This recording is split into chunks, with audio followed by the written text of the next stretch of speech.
the ranks from Ekurhuleni councillor all the way up to being the party's deputy chief whip in parliament. The ANC has called him a unifier and a true patriot, while the EFF says the country has been robbed of a dedicated public servant. While investigations are still underway, IFP national spokesperson Nobuhle Nkabane says the party believes Sithole was assassinated. And it is the IFP's expectation that the law enforcement agencies will spare no effort to bring the perpetrators of this heinous crime to justice. The IFP's Gauteng secretary Al Kongobese was also shot during the incident and is recovering in hospital. Thabiso Goba, Eyewitness News.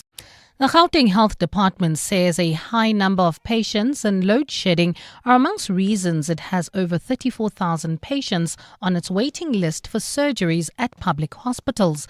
In a written legislature response, Health MEC Nobuhle Nkabane says persistent water shortages have also led to postponements of the major operations. Affected surgeries include cataract procedures, hip and knee replacements, as well as other gynecology surgeries. Zikona Miso has the details. Facilities hardest hit include Steve Biko Hospital in the capital, Chris Hani Baragwanath in Soweto, George Mukari in Garankuwa, and Charlotte Maxeke in Joburg. Waiting times differ depending on the surgery. Some patients wait up to 2 years for a cataract removal at Yusuf Dadoo hospitals in Mamelodi, while others wait only 1 to 2 months at Katlehong Hospital in Joburg. Similarly, in Atteridgeville, patients at Katlehong Hospital can wait up to 5 years for hip surgery, while others wait just 3 to 6 months for the same procedure at George Mukari Hospital. DA Health spokesperson in Gauteng, Jack Bloom. People are in pain, people are suffering, and the Gauteng Health Department needs to do something radical to make sure that these terribly long surgery waiting lists are cut as soon as possible. Health MEC Nobuhle Nkabane says increasing staff capacity has helped to reduce waiting times. Zikona Miso, Eyewitness News. To this now, the inquest into the killings of the Cradock Four is expected to proceed in the Gqeberha High Court in the Eastern Cape today. The proceedings are to establish the circumstances surrounding the murders of anti-apartheid activists Matthew Goniwe, Fort Kalata, Sperum Konto and Sicelo Mhlauli. The four were detained and then killed in 1985. Khomotso Modise reports. It's exactly 40 years since the Eastern Cape men known as the Cradock Four were killed in apartheid police custody, leaving their families shattered and seeking answers. This case is one of many which made it before the Truth and Reconciliation Commission, where jaw-dropping details were given on how and why the men were killed, but it did not advance any further, prompting the men's families and 21 others to pursue a 167 million rand lawsuit against government. Today, the court should hear opening addresses from the lawyers involved before it gives direction on the lined-up witnesses. Meanwhile, last week, President Cyril Ramaphosa signed a proclamation of the establishment of a Judicial Commission of Inquiry to determine whether attempts were made to prevent the investigation and prosecution of other apartheid-era crimes. Khomotso Modise, Eyewitness News in Gqeberha. And the family of Olerato Mongale is pleading with South Africans to show compassion towards Tshidi Nkabane, the man police have cleared in connection with the 30-year-old's murder. Nkabane was taken in for questioning last week, but authorities have since confirmed that he played no role in Mongale's death. The master's student was laid to rest in Bloemfontein yesterday, a week after her body was found dumped in Lombardy West in Johannesburg. Mongezi Koko reports. Although Tshidi Nkabane has been cleared by police in the matter, Olerato Mongale's family says it's worried the damage has already been done, fearing he may now face unfair stigma. They say Mongale would have not wanted Nkabane to pay for a crime he didn't commit, adding the 30-year-old would have wanted the KZN man to rebuild his life.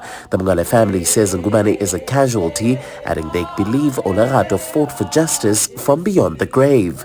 Family spokesperson Criselda Kananda. The most incredible thing that happened with Olerato is that as she bounds out, she made sure that a co-victim is liberated because he was wrongfully accused. The family says they're still searching for closure, with the second suspect still on the run. Mongezi Koko, Eyewitness News, Bloemfontein. Gold is trading at $3,289.46 an ounce. The rand is at 17.97 to the dollar, 24.23 to the pound, 20.41 to the euro, and Brent crude oil is at $62.78 a barrel. And in the traffic in Midrand, we've got an accident reported along the N1 South. It's right near New Road. It's causing delays from Olifantsfontein Road while traveling on the M1 North. Another accident scene reported in the Houghton area. This one is causing delays as you come out of Empire Road. Please be on the lookout there and drive with care. Clear skies expected across Gauteng today. Temperatures peaking at highs of between 21 and 22 degrees. The top story in EWN this hour. Some political parties are calling on police to spare no resources in finding the killers of IFP Member of Parliament Petrus Sithole. EWN, in touch, in tune and independent. For the latest, visit ewn.co.za or download the EWN app. Walk through history, walk with it. Sunday, 27 July, 7:02 Walk the Talk. Hosted by Freedom Park in the city of Tshwane. More on primemediaplus.com.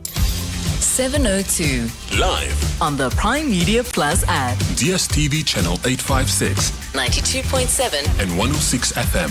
Let's walk the talk.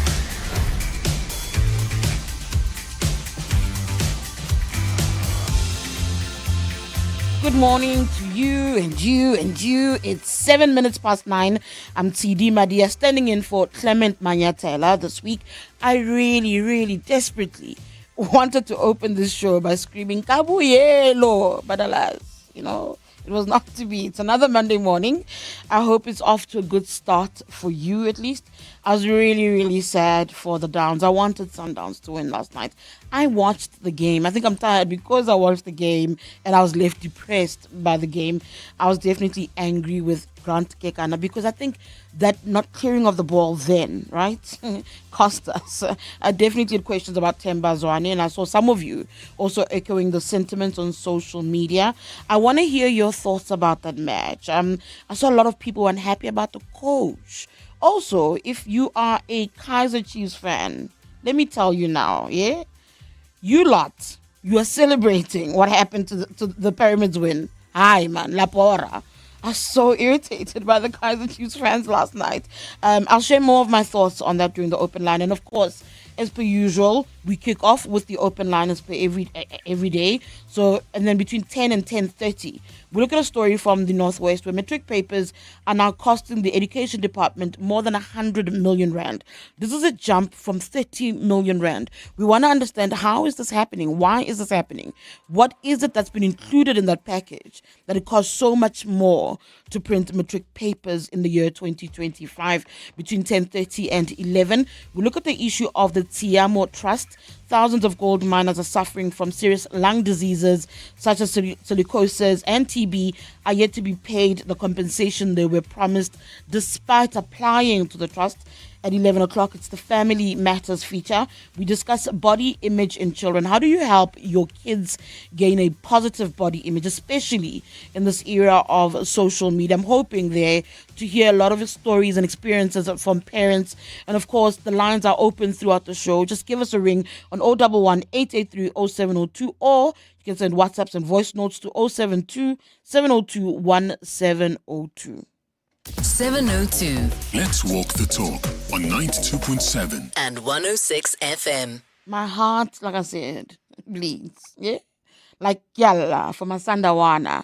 I would have really loved to play the song for you today. I would have loved to open by saying Kabuyelo, shout out for the Brazilians, but this was not to be. Sundown's campaign in the CAF final resulted in a 2-1 defeat to the Pyramid FC in Cairo last night. Was anyone surprised? I was. If I listened to commentators, they didn't think that the Pyramids, based on the level of play or quality or qualifications of the other teams, that they could actually get their hands on the trophy, but they did last night. That first goal, I saw a lot of anger towards Grant Kekana. Why did he not clear the ball? What is his role there by defense if he's not going to do that? A lot of complaints about the selection of the team. I'm not the greatest soccer fundi. I just understand bits and pieces. So I do know a lot of complaints about the coach have come through. A lot of people not happy about the selection of the team. People asking why is Themba Zwane not there. There's also a conversation, I think, about Mutiba saying that this this was his first game, if I understood correctly. And how is it that the person's first game for Sundowns is a final? Why would a coach make a decision like that? So there's a lot of complaints. I want to understand your assessment. There was a really beautiful take on the game by Matselane Mamabolo. I think I saw it on the IOL that pretty much said the flirtation must continue for Sundowns. That this is a courting game, the CAF Championship for this team, at least until the bell of the ball walks down the aisle. Mama Bolo writes that she's agreed to the Lobola negotiations this time around, but the uncles balked at the offer for their niece leaving Sundowns to return home and to strategize once more that Sundowns must not lose faith, must continue trying to push that boundary to get that star, right? I do know that they've got a club. I think they've got to still go to the Club World Cup, and they need to focus on that in the US. Like I said, people complain about Lebo Mutiba, about Krankekana. Tembazwani was an issue for a lot of people, saying that it's personal. There's a lot of back and forth around that. What is your take? 011-883-0702, 072-702-1702 for WhatsApps and voice notes. 702. Let's walk the talk on 92.7 and 106 FM. Lots of views coming in on that one already. Here's some of your WhatsApps. Hey Tshidi, no, it's not all of us. Some of us were chief supporters, but when you go outside the country, we're patriotic. So yeah, Sundown's loss is a loss of all of us. I watched only the second half of the game, and after the second goal, I just left. But I think this is, you know what, it's the results of taking away, of firing Rulani. That guy was a tactician. So taking him out, yeah, we've seen ever since he left the team, it hasn't been well as it was. But those are internal politics. We'll leave them to the Chlorocop boys. Otherwise, yeah, next time. Good morning, 702, Zandi here. I would just like to say congrats to Pyramids. They fixed the country. Thank you, Pyramids. We now have peace this morning. Thank you. Happy Monday, everyone. They fixed what country? Yeah? I'm currently the queen of country duty, and no, guys, I disagree. How do they fix the country? And I'm glad that somebody's like, oh, it's not all of us just play. Guys, country duty. I saw you guys laughing last night, and I was like, Maralizang, you clever boys of Befeni. That's not right. In this moment, you must be aligned. That's what country duty dictates. Hear more of your voice notes. Good morning, Tshidi. I think that coach is not good enough for Sundowns. I'm a Kaizer Chiefs fan, but he broke my heart last night. Especially by benching Mshishi, like Tembazwan. That guy is an engine of the team. He cannot bench that guy. The way he did things. He was playing the guy who never played even one match of the Betway Premier League, Lebo Mtiba. What was he thinking? As South Africans, let's put aside our differences as Kaizer Chiefs, Pirates, and Sundowns fans. I think the Sundowns was representing the country, not only their brand. So I think that coach is not good enough for Sundowns. Hi, Tshidi Madia. This is Anonymous from Rodipot. In all honesty, yes, we are crying for Sundowns, but Sundowns was not playing like the Brazilians as we know them, in all honesty. Because if you look at Pyramid in Egypt itself, the soccer team, they are not one of the big fours or so. So Sundowns, to be honest, they should have won that game. Serious. Thank you so much. I did feel yesterday was a little bit flat. I've seen more exciting play from Sundowns. I don't watch soccer that often, but I know soccer enough to follow and to know when a match is exciting. And I wasn't excited. And I remember thinking, okay, let's get through the first half. Maybe the urgency will come into play in the second half. And I couldn't get it. And there have been a lot of complaints about Lebo Mutiba, that this person, it's his first game and you put him in a final. How is that the decision? You know, a lot of questions about how decisions are being made. There's an earlier voice note that spoke about Rulana Mokoena. Yeah, I think that there must be a moment where you pause and they realize that maybe there's a loss there. This particular coach, by the way, Miguel Codosa, had actually lost the CAF final with a different team. I think it was Esperanza, if I'm correct, before a year or so ago. So I do, like I said, I know bits and pieces of what's happening. Thank you so much. 072-702-1702 for more voice notes and WhatsApps on that. 011-883-0702. But I'm also open to whatever else you want to raise. It is your open line. It is your segment. You set the tone of the conversation for us. I see Mel in Midrand. Good morning to you. Hello. Good morning, Mel. What's on your mind? Yes. Thank you, Tshidi. I want to speak about something different. The Minister of Higher Education, her appearance in Parliament. Yeah. I was very, very much disturbed, and I took time to watch the entire proceedings. And I would like to make an appeal. I guess everybody. So if you have not seen, just make yourself favor and just look at this minister. This morning, Bongani just put the last nail on the coffin with Kabazela when they were playing that clip of her responding to Parliament with something that sounds like a mouthful of food or whatever that she was eating. I think he forgets that she's not responding to the committee. She's responding to us, the people of South Africa, on something that is very, very topical, skills development in South Africa. For her to sit there while we are paying her salary and refuse to name the people that are advising her. These people are not advising her personal business. They are advising South African Inc. Corporation. So media, you run with stories successfully, be it good ones, be it bad ones. Help us. ANC tells us they're doing performance agreement with the ministers. Yeah. We have never seen that. I saw something, the deputy president saying ministers that are not performing must go. This is their agenda. How do we know, Mel? I agree with you. How do we know about performance when the president says, yes, I'm doing it, and refuses to divulge, refuses to take the country into his confidence about how he rates the performance of his ministers?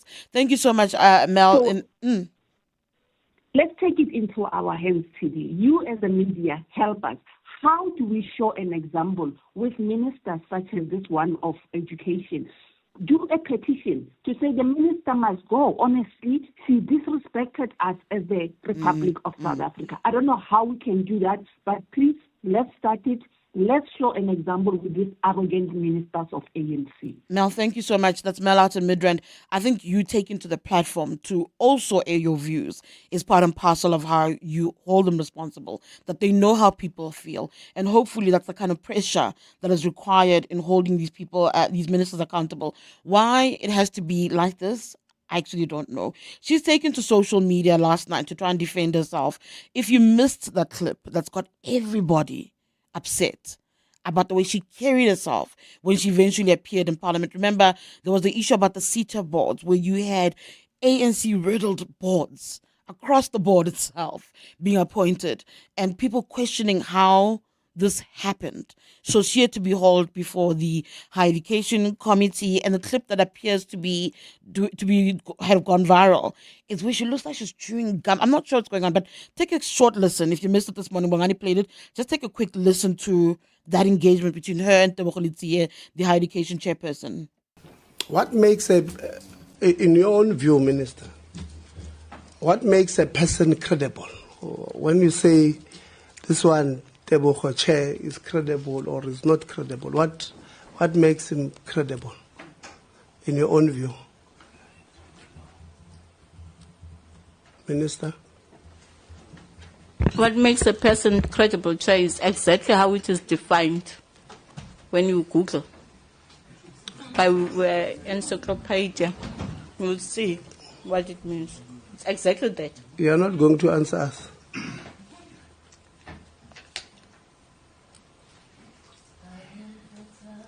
You are not going to answer us, Minister. I've responded to a person. When you Google, that's what you get. And so that's the issue that was raised. Her issue is she's seen eating, because you must go look at the clip. It is, you ask yourself, what arrogance is this? Like, what chicken arrogance is this that you're showing us as a minister? But her issue is, and if you look at her social media and her responding, like she made things worse. That's what I felt yesterday. But she goes on Twitter and she says, I spent the entire morning and most of the afternoon in the portfolio committee meeting engaging with MPs on matters affecting higher education and training. She then says the chair gave members permission to eat while proceedings continued. I was present, committed to answering questions. She goes on to say claims that I was rude or disrespectful are false and based on misleading clips taken out of context. I did not disrupt the process. I respect the work of Parliament and remain fully accountable to the committee and the South African public. Google encyclopedia sounds absolutely, Minister, that you understand what accountability looks like, sounds like, eh? And that's my issue that with some of the people you put in positions of leadership, right? So this is about the CETA boards. I had a conversation a few weeks ago with the NC Chief Whip, Mtumseni Ntuli, about the caliber of people appointed to these positions. How is it that a minister can have approve of a list of boards with ANC leaders across the board? And it feeds into the suggestion that because they have a lesser say, a role, and hold of government, they're now finding places for cadres, right? And it's the boards. That's what that list suggested. And she couldn't figure out what the issue was until she was supposedly reprimanded by the president. She refused to answer that properly when Sihle Lonzi asked it. When the public is outraged, she still doesn't get it. She's answering about eating in the clip. Never mind the fact that she failed to account. But I want you to listen to what Mtumseni Ntuli, also of the ANC, said about the initial issue and the minister is dealing with it. I mean, the way in which the composition of that, those chairpersons, it was inevitable that there was going to be a negative reaction towards it. Not because of Comrade Mandashe's son. Generally, many names were the makeup there. of the list is very well known ANC comrades. Sure, they qualify to be there, well educated, with an experience. But in a society where many people are unemployed, are concerned about a party that appears to take care of itself ahead of the population, the optics were not good. It's inevitable that we're going to be subjected to negative publicity about it. What does it say about a minister who can't see that, though? Because she would have seen the list. And if that doesn't cross her mind, what does that say? Look, I think I would imagine that it's a lesson for her. I mean, I interacted with her to understand how did this thing happen. She had set up a panel which dealt with the shortlisting, conducted the entire process and made recommendations to her. Obviously, I would imagine as a minister, when that came before her, and it says it is recommended here, Mtumseni is recommended here, I think the first reaction would be, hi guys, sure they qualify, but what may be, a negative consequence that follows us on the basis that we're going to appoint it. So I think the judgment that she made at that point, was too much into the side of an error. That's Mtumseni Ntuli, the ANC's chief whip. He was speaking to me on my podcast, Politicking with Tshidi Madia, a few weeks ago, after the CETA board shock had happened. And my argument is, she didn't learn anything. He said there she would learn. That's a few weeks ago. Then she goes to Parliament and she shows us how little she's learned from having the president call her out, from having the public be outraged. She continues in that particular vein. She believes she's answered the questions that were put to her by the committee. She didn't. It's not about chewing rudely while you spoke. No, that's one of the issues. It's not about that. It is the inability to actually be held accountable. It's the inability to recognize that you're not there to serve yourself and the patronage networks. But by the way, when you look at that list, I am going to throw this in there. When you look at that list and you look at who had been appointed across the boards, those different boards, you must think of 2027. I want you to do it with 2027 in mind, because part of what's happening is people are putting in the building blocks towards the ANC's conference. That's actually what's at play. They will not say it, they'll pretend to deny it, but we can see it. We are not blind. Those with eyes to see can see exactly what's happening. Here are more of your voice notes. Hi, my name's Tshidi. Tapa from Boxburg here. Just to touch base on what Mel said about the Minister of Higher Education. Like, I watched the video this past weekend and I was so shocked. Like, but then again, I remember it doesn't start with her, man. We've seen videos and pictures of MPs sleeping in parliament while the parliament is in session, and then you wonder to yourself, this person is at work, but he's sleeping or she's sleeping. So, yeah, what can you say? Morning, Tshidi. Mapari here, report. Both my teams lost this weekend. Inter lost 5, Sundowns lost. Now this minister. One thing we know, Tshidi, there's nothing Ramaphosa is going to do. Nothing.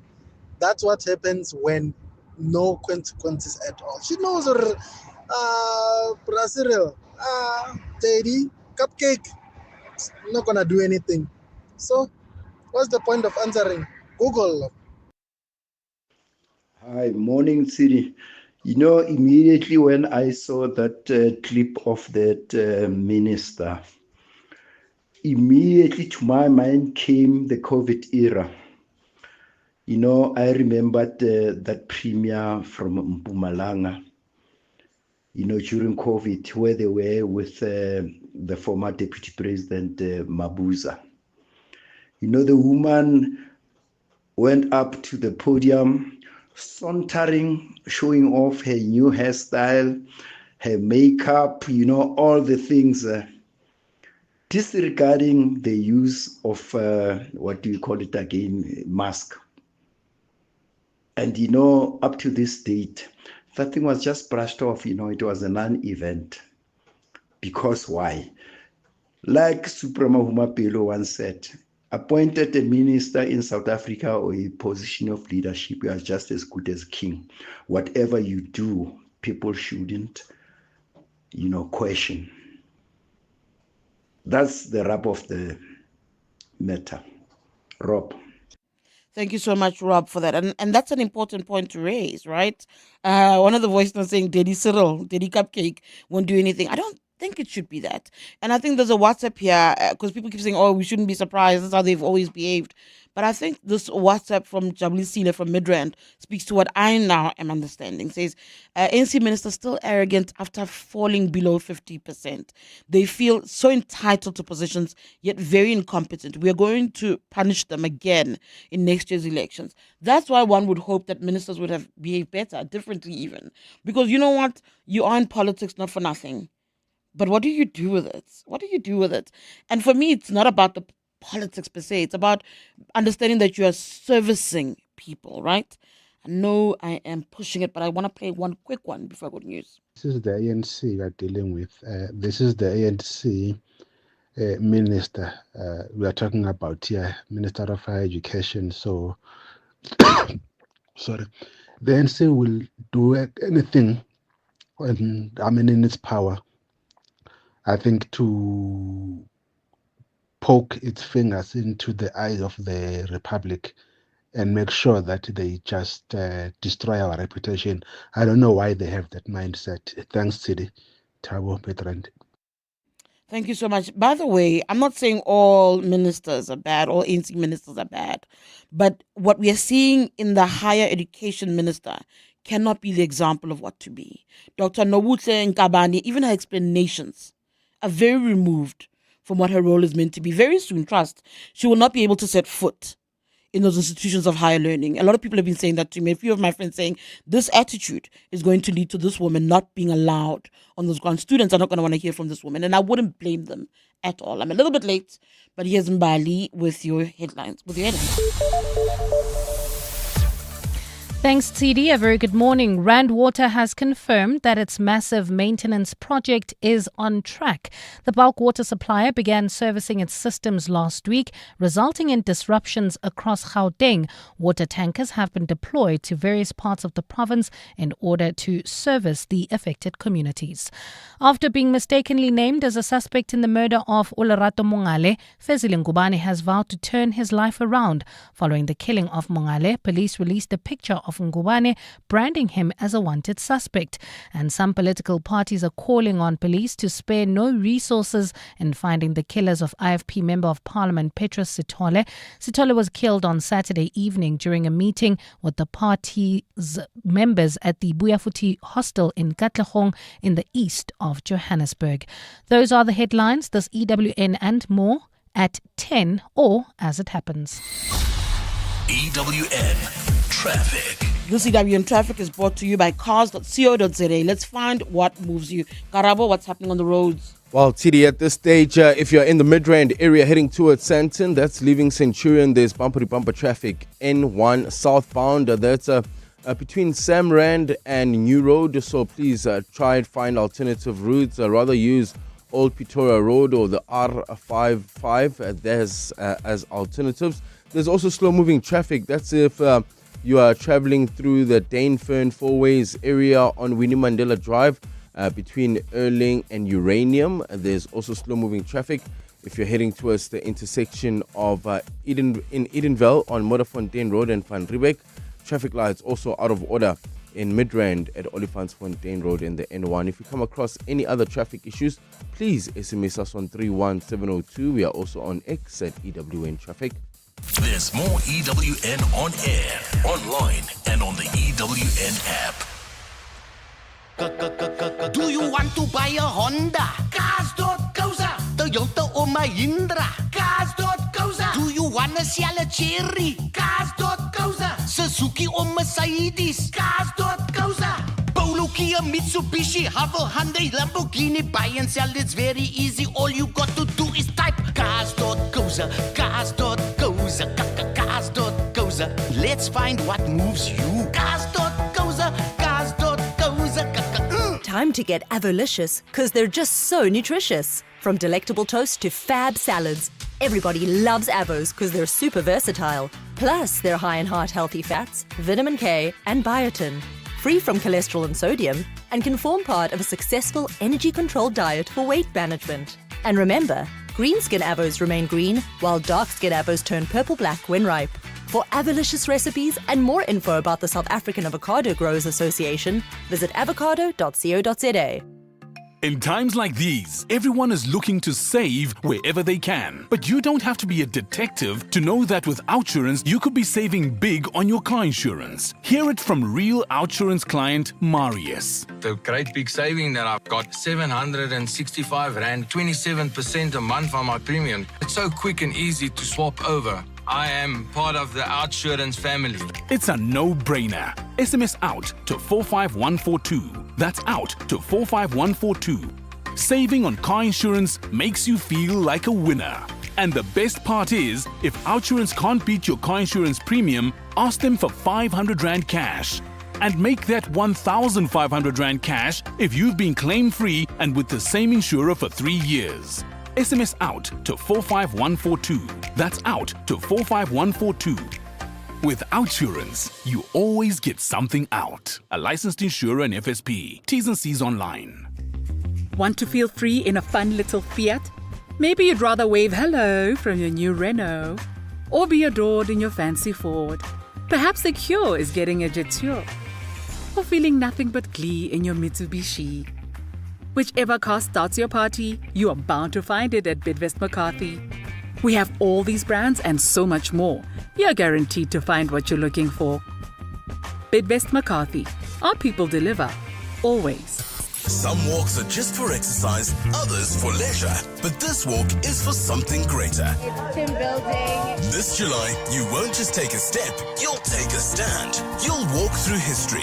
You'll walk with it. On Sunday, 27 July, the 702 Walk the Talk, hosted by Freedom Park in the city of Tshwane, returns. It's a route that winds through the heart and soul of our capital city. From the sacred grounds of Freedom Park to the powerful steps of the Union buildings.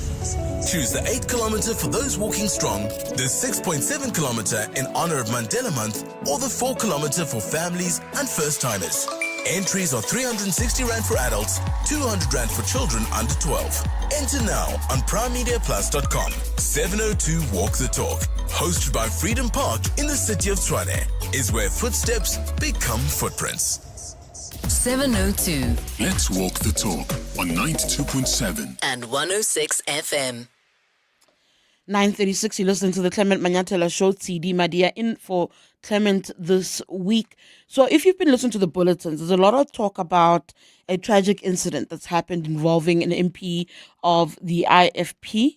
And the party itself believes that what happened to the MP over the weekend is actually an assassination. Tragic news there in the EWN update. So they're coming from the party. One of the party's MPs, Katamabala Sitole, has been killed. He's a deputy chair, of course, also of the Communications Committee in Parliament. The party has labelled this an assassination. I understand that he was killed on Saturday at a hostel in Katlehong. 2 others were injured, including Gauteng Secretary R100M Ngobese, who's currently in hospital. There have been condolences coming literally from across the political spectrum. The IFP itself, as I said, is insisting that this incident is an assassination. I'm joined on the line quickly by R100M Ngobese, who is an IFP counsellor, just to understand a little bit of what actually happened. Baba Alko, good morning to you. And first of all, condolences to you, the Sitole family, as well as the IFP family at large. Thank you so much for your time. And thanks for having me, and good morning to your listeners as well. You are currently in hospital, but can you tell us what actually happened when you were in Katlehong? Why was the IFP leadership in Katlehong over the weekend? Well, we were in Katlehong, specifically in Weafuti Hostel. We had a political program to inaugurate a branch in Weafuti. And while we were just, standing outside the marquee, chatting, and we were just attacked out of nowhere. People just opened fire on us. The party believes it's an assassination. You stand by that? You believe that this was a targeted killing? It had nothing to do with any other motive except for... Can you please repeat your question? I was asking you about the assassination aspect of it, because the IFP believes it is an assassination. Do you believe this was specifically targeted at him, or could it have been any of you who are also with him there? Well, it could be any of us who were there at that time. So for now, we're going to leave everything to the law enforcement agencies to find the perpetrators. And then in terms of motive, from where you stand, what could be the problem? What could cause somebody to want to kill one of your own? Well, as I said, for now, I don't want to speculate, because the law enforcement agencies are busy on the ground. So we don't want to speculate. We don't know the motive, but I don't think it's political, to be honest with you. I don't think it's political, but let's allow the law enforcement agencies to do their work. I'm glad you said you don't think it's political, because we do tend to see quite a peak, a spike in what are labeled as political killings when we move closer to local government elections. And the other question mark people have had is that the IFP has a conference coming up. So for you, none of these could be at play. Not at all, ma'am. As far as I'm concerned, none of the above can be at play. We don't have any political intolerance, whether internally or externally. So the issue of politics, I think it's really doesn't come to play as we speak. Thank you so much for your time, Pa. I'm wishing you a quick recovery as well there. Thank you for your time. Thanks so much, ma'am. All right. That was Alko Ngobes, an IFP counsellor. He's also one of the people who was there outside that Katlehong hospital where an IFP MP was killed. The party labeling it a assassination. It's interesting that he says for him it's got nothing to do with politics. He doesn't believe it's got anything to do with politics. Personally, my ears kind of flicker when I hear of such things, and especially because we are now in that period that is the lead up to local government elections. We tend to see a spike in what are labeled political killings. I'm a little bit worried because in KZN, where they did have at some point a unit that focused particularly on political killings, that particular unit in KZN was disbanded, that task team. And I think people were concerned, and I think people will be concerned. We need to be quite vigilant. We see the inter-party violence a lot. We are discussing, of course, many other issues. We've spoken about Sundowns. I'm a little bit depressed. I was hoping for a win. I was hoping for celebrations at the airport. And we are speaking about Minister Nobuhle Nkabane. A lot of people not taking well to her behavior in Parliament last week and not accepting her explanation that she's taken to social media to tell us last night that the chair said that they could eat. Ma'am, that's not the problem. The problem is you didn't answer the questions that were put to you. 011-883-0702, 072702-1702 for voice notes and WhatsApps. Hello, Tshidi. For me, with the minister, I mean, I've overall her not answering the questions, It's like we're looking at these young ministers act like, where is like our future ministers going to be like? Because here's a young woman who's a minister. We think that she will perform better, because we always complain that our ministers are old and all of this stuff. But here's a young minister behaving like she has it's so disappointing. It's so disappointing because she's young, like you can see. So yeah, it's very disheartening to see somebody young behave with such like an air of impunity, such arrogance. Like, it sucks. That's not what you're looking for in the next generation of leadership. You want to see a change from what we have labeled uncaring leadership. That's what you want to see. A friend of mine had said they believe one of these days she will not be able to set foot on any institutions of higher learning. In fact, looking at that committee, saying in that committee, if you look at it properly, only Lonzi of the EFF was a leader of the EFF Students' Command, which has now been disbanded for something else. But he's the only person who actually has warm bodies, constituencies across universities in the country. Everybody else in that committee is old. That's another question for another day, I suppose. Sindile in Kagiso, hi. Good morning, Tshidi. Tshidi, let me first congratulate you with the interviews that I saw you were making there in the US. I think you handled them very nicely. I was just so excited to watch you there. So thank you for that. Okay, but it was just a job, Sindile, but okay. Yeah, but you handled it so well. I'm grateful for that. Tshidi, when you speak about Lonzi did ask the minister when he was introducing himself that, minister, don't eat. If you want to eat, go outside. We'll give you 5 minutes. So whatever explanation that she's making about her eating, and we caught it out of context and whatever, she's lying, because she was told. And if it was not Lonzi telling her that not to eat in that parliament, and she says the statement that she says it's not true. But there's a voice note that you've played. One gentleman said, this is Cyril Ramaphosa's presidency. Cyril Ramaphosa's presidency, for me, it leaves a lot to be desired. He's becoming worse than Zuma. And nobody's holding Cyril Ramaphosa accountable. Not even one single vote of no confidence against Ramaphosa. It's so unfair. Ramaphosa, everybody's talking about Ramaphosa handling himself with Trump. For me, that's non-issue.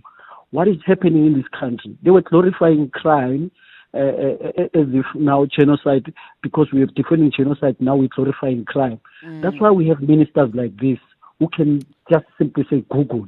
Yeah. You know, it's Cyril Ramaphosa. Nobody is held accountable in Cyril Ramaphosa. And what is more disappointing with the GNU is that even the DA is no longer holding them accountable because they're in government together. So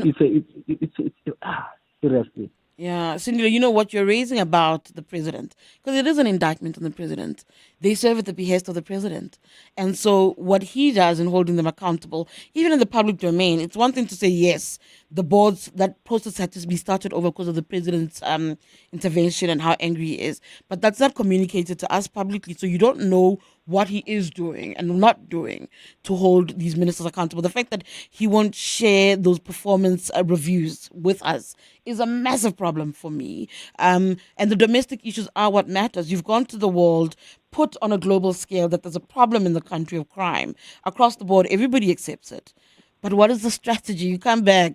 What is the plan to counter it? We're still in the dark about that. Those are very key issues about his presidency. Lindsay Dentlinger, one of the EWN politics journalists, often says one of the greatest losses is not having the DA in opposition because it was effective, it did do the work, and would put solutions on the table. And I think that's what's been interesting about seeing the EFF's rise, is that the official opposition is often overtaken by events and by other parties. I mean, these are we're raising so many weird layered conversations and layered topics to try and unpack.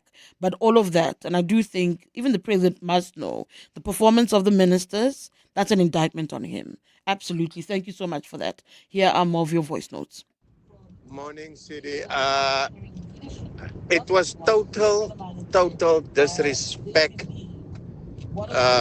from the minister with a mouthful of food to respond, and not once, twice. In that clip, she had a mouthful of food responding to Parliament. And what she did is showed a total disrespect to us by not responding to the question. And that she thinks that she's not accountable to refer the question that was asked to Google and to go look at the encyclopedia for the answer to the question. That shows disrespect, disregard of a role as a minister to be accountable. Tshidi, look at the pattern of all these younger generation of ministers or even political office bearers, from Kusela Diko to this minister now and this other one, Nkumbuzo Nshabeni. All of them have got this entitlement mentality that I just don't know where they get it from. So yeah, it's not only this young lady who is entitled. Most of these young ladies who are ministers think we owe them something. Thank you for that. I don't know if it's young ladies. I don't know why ladies is being picked. I take great exception to ladies. There's a message that's come in here on the WhatsApp line that says, "Hi Tshidi, this minister Watella. By refusing to tell us who the secret panel of advisors on making appointments are, it can even be the Guptas capturing the country all over again. How can we, after the tragedy of state capture, accept that she refuses to tell us who's advising her to make appointments?" That's the thing. She went there and just refused to account. You can Google it, encyclopedia. And she doesn't then understand. When you look at her responses on social media last night, when that thread that she put out, she doesn't understand that she failed to actually be held accountable, to account not to those MPs, not to Sihle or the two Sihles, because there's also one there in that committee from the MKP, but to the country. You undermine all of us. It's that utter disregard that is the issue. Here are more of your voice notes. Hello, Tshidi. Vusi here. What a disconsolation about the minister. Okay, we all understand that she's young and vibrant. She knows about these things. It's at the convivial networks and stuff, platforms and whatever. how can she say Google when you're being asked a question, then you say Google it? Next time she's gonna be asked a question, then she's gonna say ask Starlink. We should be worried as a country. Thanks. Thank you so much for that WhatsApp. Yeah, I think so. If you can't get the answers from those tasks with leading, then you must worry. And I want to reiterate this. I'm not saying that all ANC ministers are bad. I think we have some excellent ministers, even from the ANC. But this can't be acceptable. This behavior and the excuses as well are ridiculous, right? 011-883-0702 if you want to call in and weigh in on that. 072-702-1702 if you want to send a voice note or a WhatsApp on that. Sundowns. And we're speaking, of course, about the IFP, that tragedy over the weekend that they are calling an assassination of one of their MPs. Let's take a quick break. Every time we are on the radio, we are not just talking. We're turning words into actions. Actions that change communities. Actions that make a difference. And every time you tune into 702, You're not just listening to the radio. you're in conversation with us. And your voice matters. You're on a journey with us. And every step we take counts. It's these steps that not only help us grow as individuals, but also bring us together as a society. Through the good times and the bad. Every step gets us closer to the South Africa we want to be. So keep walking with 702. And let's make this a journey to remember. 702. Let's walk the talk. To celebrate a year of Absa Home Loans partnering with Nobuhle Nkabane masterclass feature on 702, will be hosting a live outside broadcast at Prime Media Place to celebrate all aspects of home ownership. If you would like to join us at our offices in Sandton this Wednesday, the 2nd of June from 1 o'clock, please send an email with your details to contact@702.co.za. Seats are limited. Absa Home Loans and 702 look forward to hosting you this Wednesday. Dear Journal, trying to be an adult, day 3247. My financial advisor asked if I was expecting any inheritance. I said, I don't have a trust fund, but I trust that funds will find their way to my bank account. He was not amused. Recently removed from the family payroll?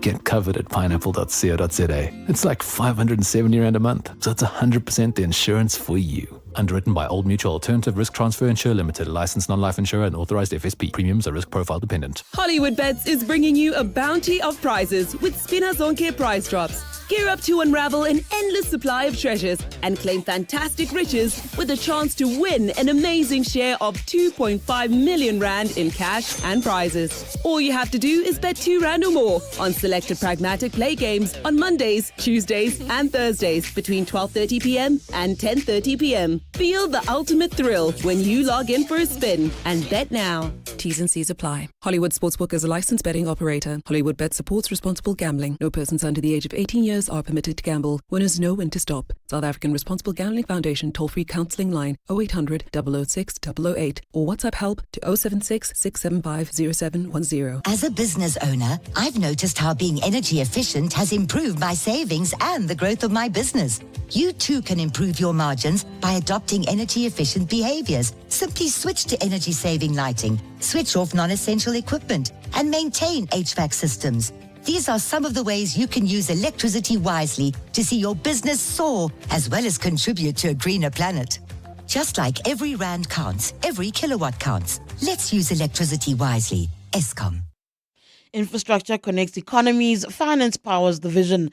This week on 702, R&B Africa Focus explores how financial solutions are enabling the infrastructure that drives real economic change. Join award-winning journalist Crystal Alderson as she sheds light on the financial innovation and major infrastructure projects that are reshaping the future of African cities, industries, and trade routes. That's R&B Africa Focus on 702 Breakfast with Bongani Pingwa on Tuesday and 702 Drive with John Paul on Thursday. R&B is a proud sponsor of B20 and a leading African corporate and investment bank. For more about 702, go to primemediaplus.com. 9:55, we're discussing a couple of topics. We're juggling a few topics in the air. We are speaking about Sundown's defeat. Sundowns is going to the World Club champion. Yeah, right, Abel? Club World Cup. See, I was almost there. They're going there. So I'm hoping that the focus is then will make up for our losses yesterday in that particular tournament. I think it's in the US. So we are chatting about that. We are speaking, of course, about the Minister of Higher Education. She's attempted to explain herself and her behavior in Parliament.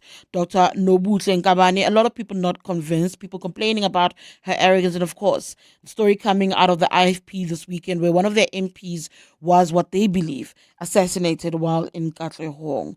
Here are some of your thoughts and voice notes that have come through. Morning, Tshidi. The Minister of Higher Education. Wow, I know it is shocking. It is appalling. You cannot hold yourself like that, even when you are around people. Never mind a professional setting. When you're sitting with friends, you cannot be doing that. That is just disrespectful. Like, it's just like they ask you questions and you tell people to Google the answer. What was the point of them asking you the questions? Like, the lady, no, man. She needs to be ashamed of herself wherever she is. And, like, honestly, these people keep scoring own goals and they are digging their own grave. The next elections, they will lose because of such stupid, like, such people, hey? Like, no, man. Hi, Tshidi. Vic from Pretoria. The way the minister replied, it shows the attitude that the South Africans currently have. Most of the young people that are currently working or are in positions of power, whether private sector or government, they tend to have that kind of attitude, like an I don't care kind of attitude. And now we are seeing it at the highest level in South Africa, and this is wrong. But that's the attitude that is adopted by our young people when it comes to the workplaces. This is how they behave. It's just that we are seeing it on a higher office in the country, but this is what is happening to our young people. They tend to be unaccountable and they have this I don't care attitude that is really, really, really rotten. Morning, Tshidi. It's Kevin here. Look, I'm not really sure as to why you guys are actually surprised. I mean, that woman is just being herself. You know, the tradition of the ANC. I mean, just who they are. So I don't know why is it that you are surprised. This is actually just an ANC cadre at her best. You know, this is what they are good at. Nothing else. This is actually what they are good at. Corruption, arrogance, and disregard for the very position that they are appointed for. Thanks a lot for a great show. Tshidi, it's Kevin here. Thank you for that, Kevin. I can't agree. I think we must always be shocked at unbecoming behavior. We must never tired calling it out. We must never make it acceptable to be like that among us. Aye, guys, we must hold ourselves to a different standard. But thank you so much for that input. I can't. That unsettles me. That I must just be like, no, I refuse. Thank you so much for that. Hi, I'm Lewis Hamilton. Victory demands everything, but the journey is never solo. My team carves the way, data and innovation are my compass. This is how today's champions are made. Drive your success and trade like a champion. CFI, a global leading broker now in South Africa. Access over 15,000 instruments, advanced trading tools, 24/7 support, and superior trading services. Visit cfi.trade today. CFI Financial is an authorized financial services provider. CFI, empower yourself. Selling your car shouldn't be a mission. We Buy Cars gets it. Life is short and time is precious. Get an offer online and sell your car within a day from wherever it suits you. It's really that simple with We Buy Cars. Shopping for your new ride? Discover thousands of vehicles online or in-store. We Buy Cars, South Africa's trusted way to buy and sell cars. Kickstart your small business with a starter bundle from Nedbank. Enjoy free transactions for 6 months, including free cash deposits and withdrawals and a free debit card with easy digital access and a dedicated banker to guide you along every step of the way. Open a Nedbank starter bundle with SA's best bank for SMEs. Apply on the Money app today. Nedbank. See money differently. Nedbank is a licensed FSP and credit provider. T's and C's apply. This is EWN. Good morning, I'm Bali Dlamini. Rand Water has confirmed that its massive maintenance project is on track. The bulk water supplier began servicing its systems last week, resulting in disruptions across Gauteng. Water tankers have been deployed to various parts of the province to service the affected communities. Rand Water says the plant maintenance, which will run until July, is critical to increasing capacity and improving its systems. It says it will ensure a more resilient supply network that will be able to meet increasing demand. Spokesperson Makinusi Maru. We are pleased to inform you that we have completed the tie-in of B16 pipeline from Sekerbosch Station 5, and this was completed well ahead of schedule. Rainwater will issue regular updates through its official communication channels. Some political parties are calling on police to spare no resources in finding the killers of IFP Member of Parliament Petrus Sithole. Sithole was killed on Saturday evening during a meeting with at a hostel in Katlehong in Ekurhuleni. Police say 3 gunmen approached the group and opened fire on them, killing Sithole and injuring 2 others. Thabiso Goba has more.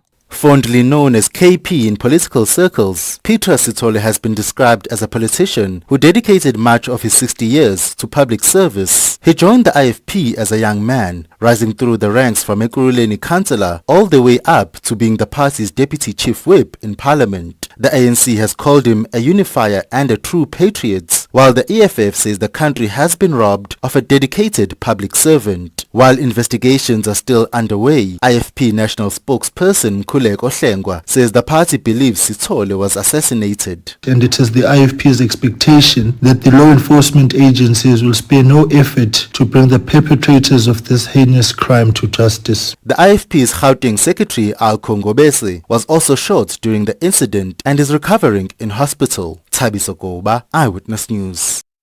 Justice Minister Mamelodi Sundowns has vowed to ensure tighter systems are in place to punish violent crimes against women and children. Sundowns accepted memorandums from child protection organizations during a march to the Constitutional Court in Johannesburg yesterday. The march was organized to provide a platform for children to raise their safety concerns. Sundowns says rape, murder and human trafficking are amongst the issues that need to be urgently addressed. We can't have parents commercializing their children. It has to stop, and all of us have to work together to stop this.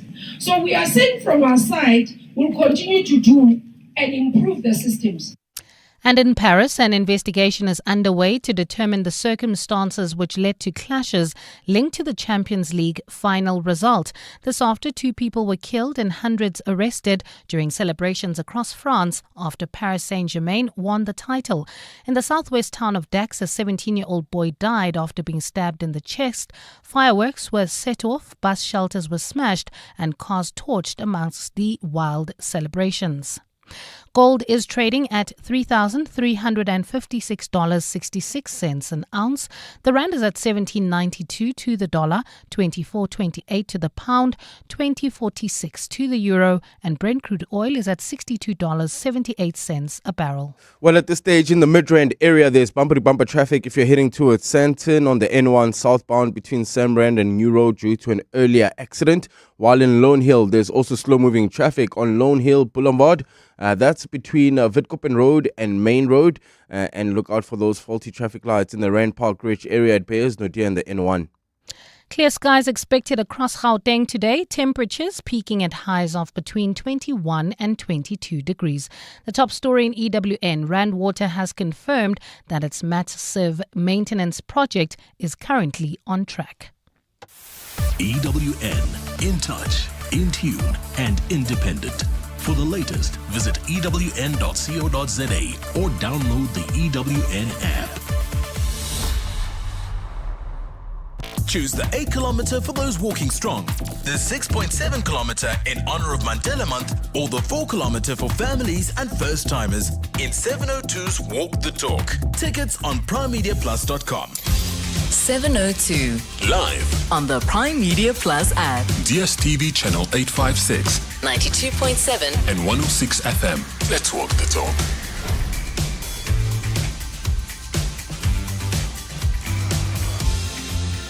5 minutes past 10. You're listening to the Clement Manyathela Show. Tshidi Madia standing in for Clement Manyathela. We've put to bed the open line for the day, but remember, our lines remain open throughout the show, so you can call in, send voice notes or WhatsApps throughout the show, and weigh in on the different topics as we go through the different conversations. Coming up this hour, we are going to look at the Northwest Education Department, which is spending millions on Matric papers. We want to understand, why is it costing 100 million, over 100 million this time around to print out Matric exam papers when it's been under 30 million all along. We'll also look at the issue of silicosis, frustration as silicosis payouts for former gold mine workers store. So we'll look at that. But before then, we are seeing the action. We saw this morning action happening on the N3. So we'll find out why there were trucks blocking that particular highway. We'll get you an update on who's responsible and what is their message that's trying to be sent with the trucks and whether or not it's safe, if that's been cleared. We'll have that conversation in just a bit. Let's walk the talk. 702. All right, so if you've been watching on social media or listening to traffic reports, there seems to be a clog up of sorts on the N3 between here. I think it's the N3 between here and I think going out towards KZN. I'm just not sure where exactly, so we'll get the update to try and find out what's going on. So I am going to start now with Tanya Dugra, who is who speaks on behalf of the N3 Toll Concessions CEO. That's the CEO, to find out what is going on. Tanya, thank you so much for your time. Welcome to Radio 702. So we saw some visuals. We've seen footage of trucks, and I think we're hearing reports that there are protests. There's protest action. There's an attempt to block the highway. So let's start with the update on what happened this morning. Well, good morning, Tshidi, and good morning to your listeners. At the moment, there is definitely an obstruction of trucks on the N3 toll route. It's in the area of roadside rates interchange, which is in the Free State. To put it into perspective, it's between Warden and Villiers if you're traveling on the N3 toll route from Durban towards Johannesburg. It is affecting all lanes of traffic, but at the moment we've managed to get the traffic to move around the scene, so it's starting to move around the scene using the off-ramps in both directions. It is going to be slow moving, obviously, because of congestion in the area and the number of vehicles that are there, but motorists are advised that traffic will be slowly moving and to please continue to approach the area with caution. The cause of the incident, unfortunately, I cannot confirm. We're suspecting orchestrated action. It does appear that trucks were deliberately parked to obstruct the N3, but law enforcement will be the ones who will be able to provide specific information about, who are the perpetrators and what is behind the incident. In terms of the backlog, I mean, you are saying that people can approach and it is slow, but in terms of the backlog, in terms of the traffic that's piled up from this morning's incident, how bad is that? Have you been able to gauge what that is? Well, the last update we had, which is a little while ago, because obviously our teams are on the scene itself, was that the backlog had extended in excess of 2 kilometers in each direction. That would likely have built up during this, the time while they are attending to the scene. So as I advised, although the road is open and traffic is slowly moving past the scene, motorists will likely see that there's a lot of congestion and they will still experience delays in the area. Given the nature of the vehicles, it might also seem as if traffic is at a standstill, although they are slowly moving past the scene. And in terms of safety, there are police officers, authorities on the ground. All law enforcement is there, public order policing, RTI, our own route services, emergency services, all of the services are there attending to the scene. They are busy removing the obstruction at the moment and they're busy with the recovery, but obviously I can't give an exact indication as to when that will be completed, but everyone's doing their utmost best to get the road open as quickly and safely as possible. Tanya, I also wonder if you are concerned that tomorrow morning you'll be faced with a similar incident. In terms of precaution going forward, what is the N3 Toll Concessions thinking and approaching this matter? Well, Tshidi, obviously it's always a concern whenever anything happens that might obstruct traffic on the road, because obviously this is the premier economic route in the country. Our eyes and ears are open on the ground. Our teams are on high alert together with our partners in law enforcement and emergency services, we're, keeping a highly visible presence on the route and making sure that we are monitoring the situation as closely as possible. We do rely on our road users and motorists, obviously, to keep us updated if they see anything that is of concern or if they hear anything of concern, and we advise them to please notify us by calling our 24-hour N3 helpline on 0800 634357, or alternatively to follow us at N3 Route, where we'll put the latest updates of any information we receive once it's been verified, that will advise them about the status of the route at any time. Fantastic. Thank you so much for that. That's Tanya Dugra, who's the CEO of the N3 toll concession. Speaking about the closure there, we've gotten a few of those via social media where motorists were reporting that there was a road closure, total road closure at the time in both directions on the N3 around the Free State area. She says they don't know the cause, but we understand that Tutula is involved. Remember the Tutula movement? So they're still out and about. They still exist. And they, from my understanding, are involved. I'm joined now on the line by one of Tutula's representatives to try and understand what their cause of action is. I've got with me Ayanda from Tutula. Ayanda, thank you so much. Ayanda Ndlovu, who's the NEC member of Operation Tutula, joins me now. Ayanda, thank you for your time. Welcome to Radio 702. So you've taken responsibility for the closure of the N3 highway. Thank you very much for inviting me. I'm clarifying, maybe let's say that, I'm clarifying what's happening because that's what you guys want to know. Yes, please do. Yeah, so, okay, as she already spoke about the closure on the N3, there was the truck drivers that needed our support in closing the highway and the N3 and the other. It's basically the N3, by the way. So they've been marching and sending memorandums to the relevant departments. Your immigration, your Department of Labor, but all their calls have fallen on the deaf ears. So they took up to themselves to say, you know what, enough is enough now. So we want the government to understand the pain of having to share each and everything with these illegal immigrants. These people some of them are earning a little less than 5,000 rand a month. We're talking about people who've got families, people who pay rent, people, who have kids that goes to school. They are extremely tired on the road. They can't even get enough time to sleep. They are working in conditions whereby most of them, they are being paid by kilometers and everything. So now they are sharing the space. They are competing with these illegal foreigners because those people get paid peanuts. They came from their countries to work here, so meaning that they don't get to have those annual leaves. They don't take those. They don't take family responsibility if they are at work 7 days a week. And then with their money, they don't spend their money in South Africa, obviously, so they spend it in other countries. So the currency is different. If somebody gets paid 5,000 rand in South Africa, you can imagine how much is that in a different African country. So that is why for them it's okay to pick whatever they are offered. And now they are replacing South Africans in every sphere of life. South Africans are seeing themselves being jobless. They can't even complain about what's happening at work. Their rights are being violated because these people are ready to replace them. So this is a cry for help. This is not just a disturbance or something to, an inconvenience. Yes, it is an inconvenience, I agree, but this is a cry for help. But it's one of those things, though, Ayanda, where even if it's a cry for help, right? It's a cry for help speaking to authorities, supposedly about frustrations.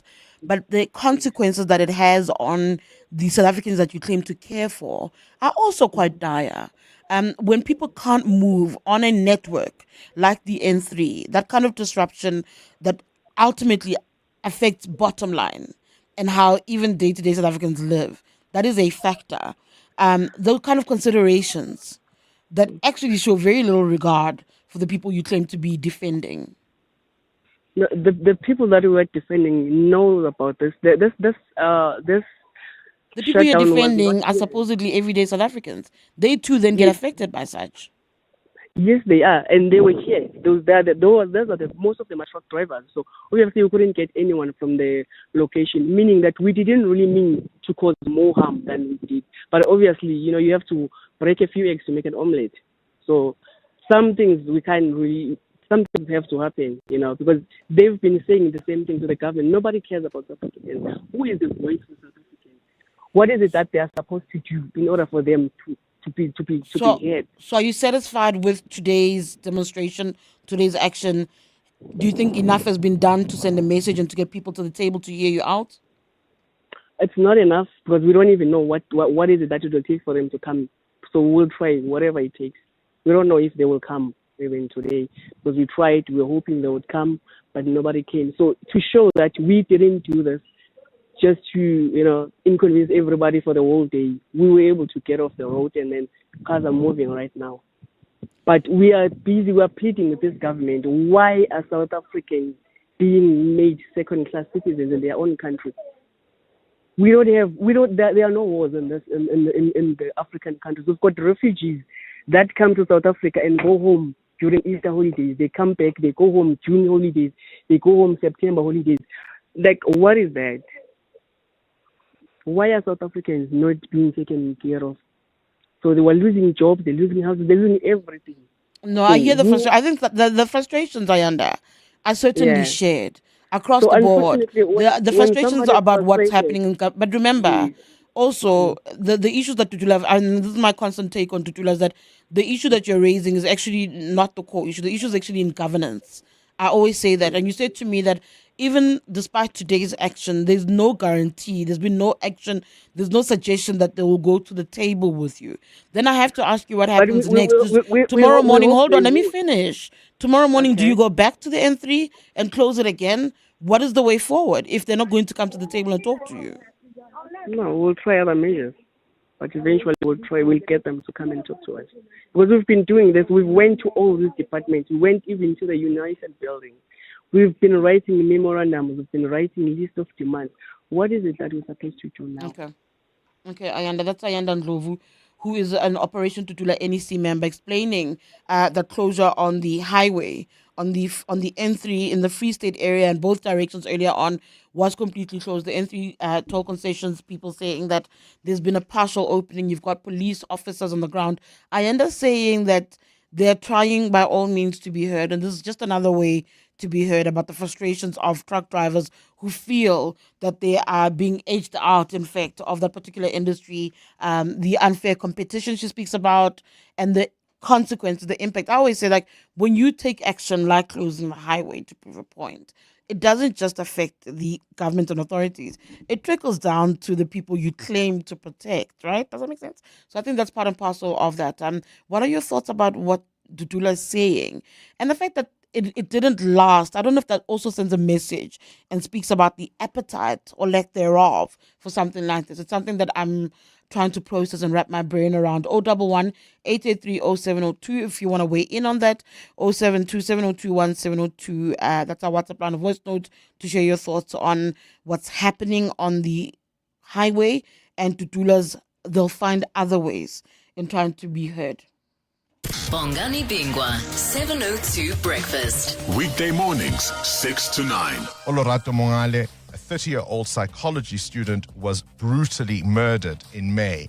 And yesterday, she was laid to rest. What conversations do you think we ought to be having as a society? It begins with the family, socializing their children correctly, particularly their boy children, that you should not abuse any woman and they must be respected, etc. Minister Sindisiwe Chikunga.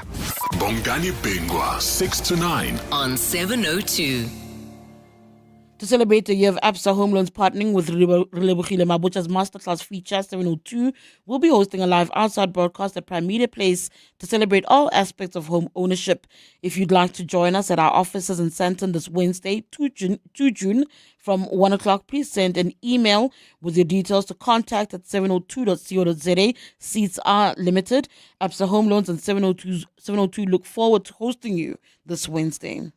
Are you looking for the best savings on spectacles? At Specsavers, enjoy 1,500 Rand off when you get tested at South Africa's trusted and most established optical group.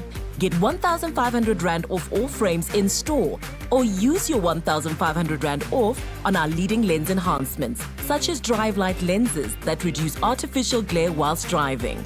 Book online or call your nearest store today. Affordable eye care, Specsavers. T's and C's apply.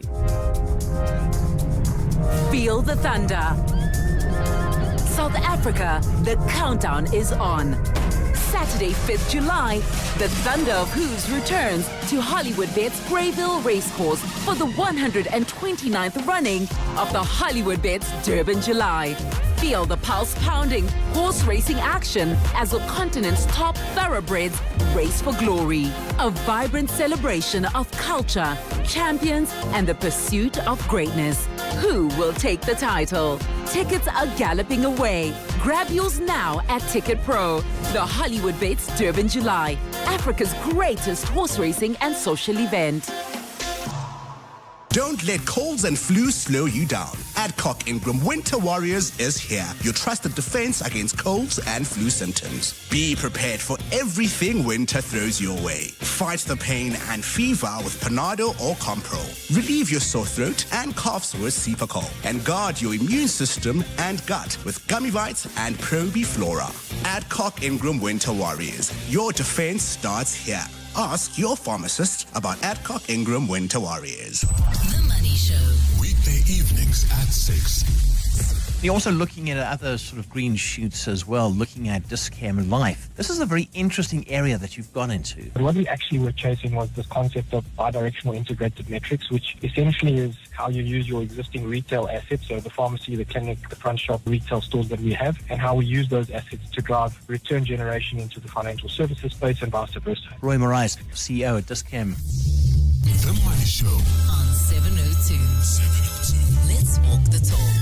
The Money Show is brought to you by ABSA CIB. ABSA is a proud lead sponsor of B20 South Africa 2025. ABSA is a registered FSP. Your story matters. 702, let's walk the talk. 702 Let's walk the talk on 92.7 and 106 FM. 22 minutes past 10, Tshidi Madia in for Clement Manyathela. We're speaking about the delays on the N3 earlier, the blockage from what's happening there on the N3 in the Free State area. I do see some of you have weighed in on it. Tutula saying that they are expressing their frustrations about the trucking industry and how South Africans feel they're being edged out, pushed out of that particular sphere. So some of you have weighed in on that. Here, some of your voice notes. Hi, Tshidi. I concur with Tutula, what the Tutula is doing and saying. I live here in an informal settlement where 80% of the residents are illegal immigrants, and the government is not doing anything. And now they are now gonna instead put electricity for everyone, including illegal immigrants. So the government is illegalizing these people, and some of these people, they own plus minus 10 stands, while South Africans who vote on every time when there's election, they get nothing. What are we supposed to do, Tshidi? It's a reality here, Tshidi, is that in South Africa here, the country on its own is on its knees. It's breathing by oxygen. This youth unemployment and also these illegal immigrants, this country will be on its knees. It will be burning one day. And the sad reality is that the journalists and the people of South Africa that rely on, they are not doing anything about it. They are making this government not to account for the things that are happening, especially youth unemployment and this immigration, illegal immigrants that are in the country, taking everything that is needed by the very youth people that are unemployed in this country. Case and Kaches. Thank you so much for your voice notes. I always say that issue around immigration is such a contentious one. There's a lot of frustrations depending on what it is. And the frustrations generally are felt on the ground based on lived experiences. And I don't think those should be disregarded. But there is the issue of what the rules and the laws are and government's responsibilities. And there, that interaction there, that's where I think the push and pull and the clashes are. But thank you so much for those. I'm going to move on from that for a little bit now. Join us. Let's walk the talk. This is 702. So a story that's kind of caught our attention has been coming out of the Northwest. I don't know if you've paid attention, but the Northwest Education Department is set to fork out over 100 million rands on matric exam papers. Until recently, they were allocated less than 30 million for the printing of matric exam papers. So one has to wonder what's happened here. Part of the answer has to be the changes, right? With a new 5-year agreement being settled by the department with Libone Ultra and DSV Consortium, official representatives have disputed the exact amount, only agreeing that it exceeds over 100 million. So there's also a lack of transparency. That's the sense that I get when we speak about this particular issue. I'm joined now on the line by Northwest Education Department spokesperson Mpata Mulukwane. Mpata, good morning. Welcome to Radio 702 and thank you for your time. Good morning to you, to Tshidi, and good morning to the listeners as well. Let's start with this new 5-year agreement. How did it come about, and how did Libone Ultra and DSV Consortium get picked to partner with the Department of Education? Firstly, let me highlight that for us as the Department of Education to reach the 100 million, the 100 million was calculated by using a page cost, which is R126, but that R126 goes with 80 million copies, so it amounts close to 100 million. Those are estimated costs, not the actual cost that at the end of the year we're gonna spend 100 million as the Department of Education. But looking at the population again from other years, the publications stated that we are spending 27 million, now we're spending 100 million. Now the population in the province also increased when we are looking at it.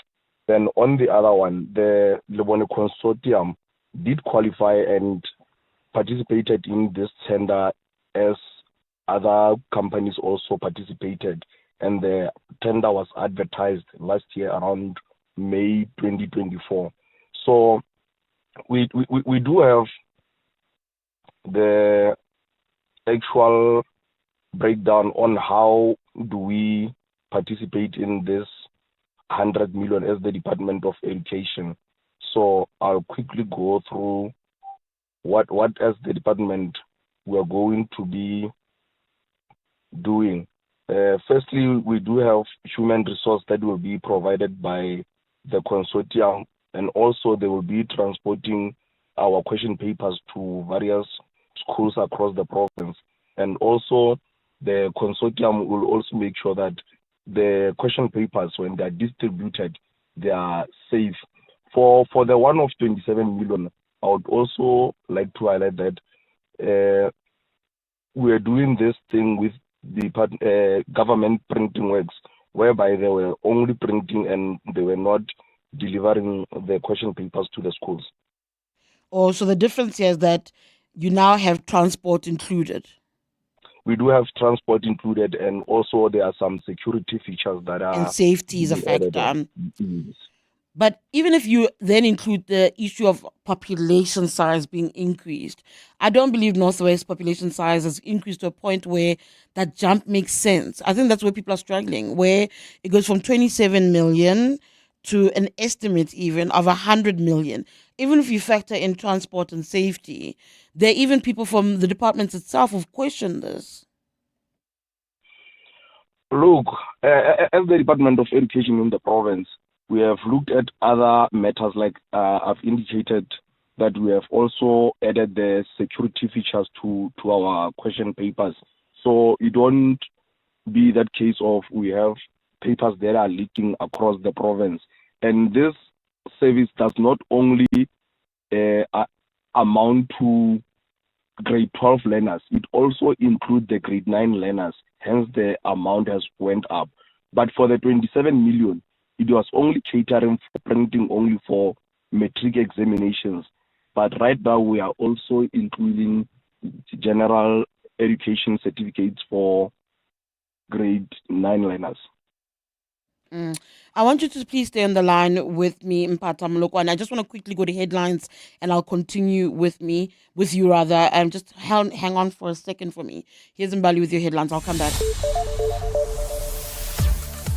Thanks, Tshidi. Good morning. Mop-up operations in parts of the Joburg CBD will begin this morning following an underground cable fire at the weekend. Sections of Rahima Musa Street were cordoned off on Saturday when a fire ripped through a tunnel, knocking out electricity in some areas. It's believed the fire may have been sparked by cable theft by illegal miners who are operating nearby. Rand Water has confirmed that its massive maintenance project is on track. The bulk water supplier began servicing its systems last week, resulting in disruptions across Gauteng. Water tankers have been deployed to various parts of the province to service the affected communities. And after being mistakenly named as a suspect in the murder of Olorato Mongale, Tshidi Nkabane has now vowed to turn his life around. Following the killing of Mongale, police released a picture of Nkabane, branding him as a wanted suspect. Those are the headlines, this EWN and more at 11 or as it happens.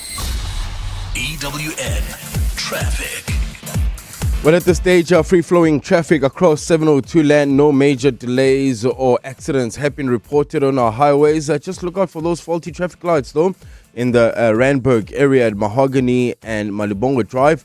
Traffic lights also out of order in Edenville at Modderfontein Road and Van Riebeck, as well as in Rand Park Ridge at Bears Nodia and the N1. If you come across any other traffic issues, please SMS us on 31702. We are also on X at EWN Traffic.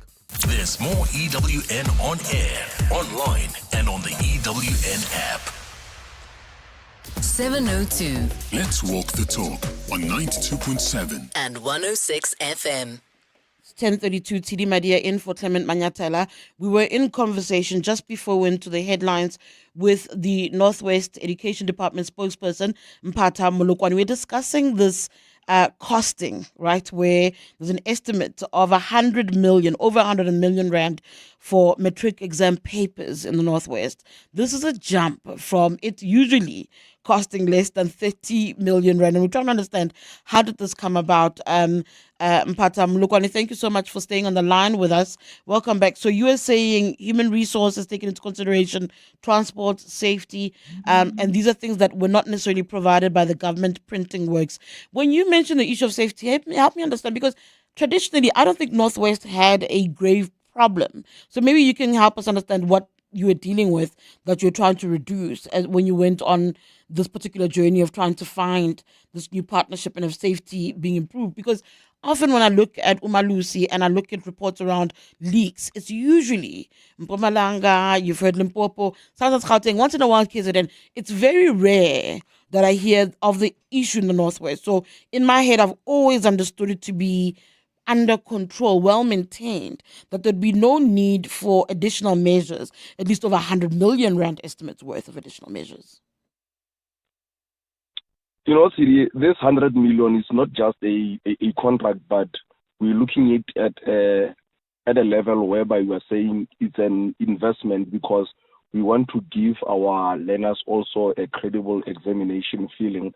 So through this 100 million, like I've already alluded that the papers will be secured, and we must also bear in mind that the costing can be the same as like in 2019 or 2020, because of we are also being hit by inflation in our country, whereby the pricing will normally change along the way. But it won't be close to 100 million. Like I've indicated, the page is costing R126. So when you multiply that R126 for 80 million copies, it will absolutely give you roughly around 100 million. Like I said, it's not like we're going to spend the 100 million, but it's an estimated amount that we might reach 100 million. Okay. And in terms of performance, in terms of the agreement that you've got with the consortium that you've agreed with, what are the clauses, what are the expectations over the past 5 years to make sure that this, that you're labeling an investment, is thoroughly seen to be that, and it's not yet another wasted exercise? One of the terms that we have with the consortium is that we must not experience any paper leakage through the contract that we'll be having, because they'll be the ones that are carrying the responsibility if there are any irregularities that are occurring during the examination period. Okay, and then in terms of explaining to the public, because that issue of the money won't go away. People are worried about actual infrastructure, that money like this should have been better spent on fixing infrastructure. We've seen the state of schools in your province. A lot of question marks about improving, even teaching resources are question marks. Some people say, why not continue with government printing resources and at least focus on other issues that need your attention, that are also just as critical, making sure that you meet those norms and standards of what a classroom should look like? Sometimes it's better for us as government officials to also teach our people that the budget is segmented into different positions, whereby there will be money for infrastructure, and the other money will be based on examinations and curriculum, and the other one for teacher and learner development.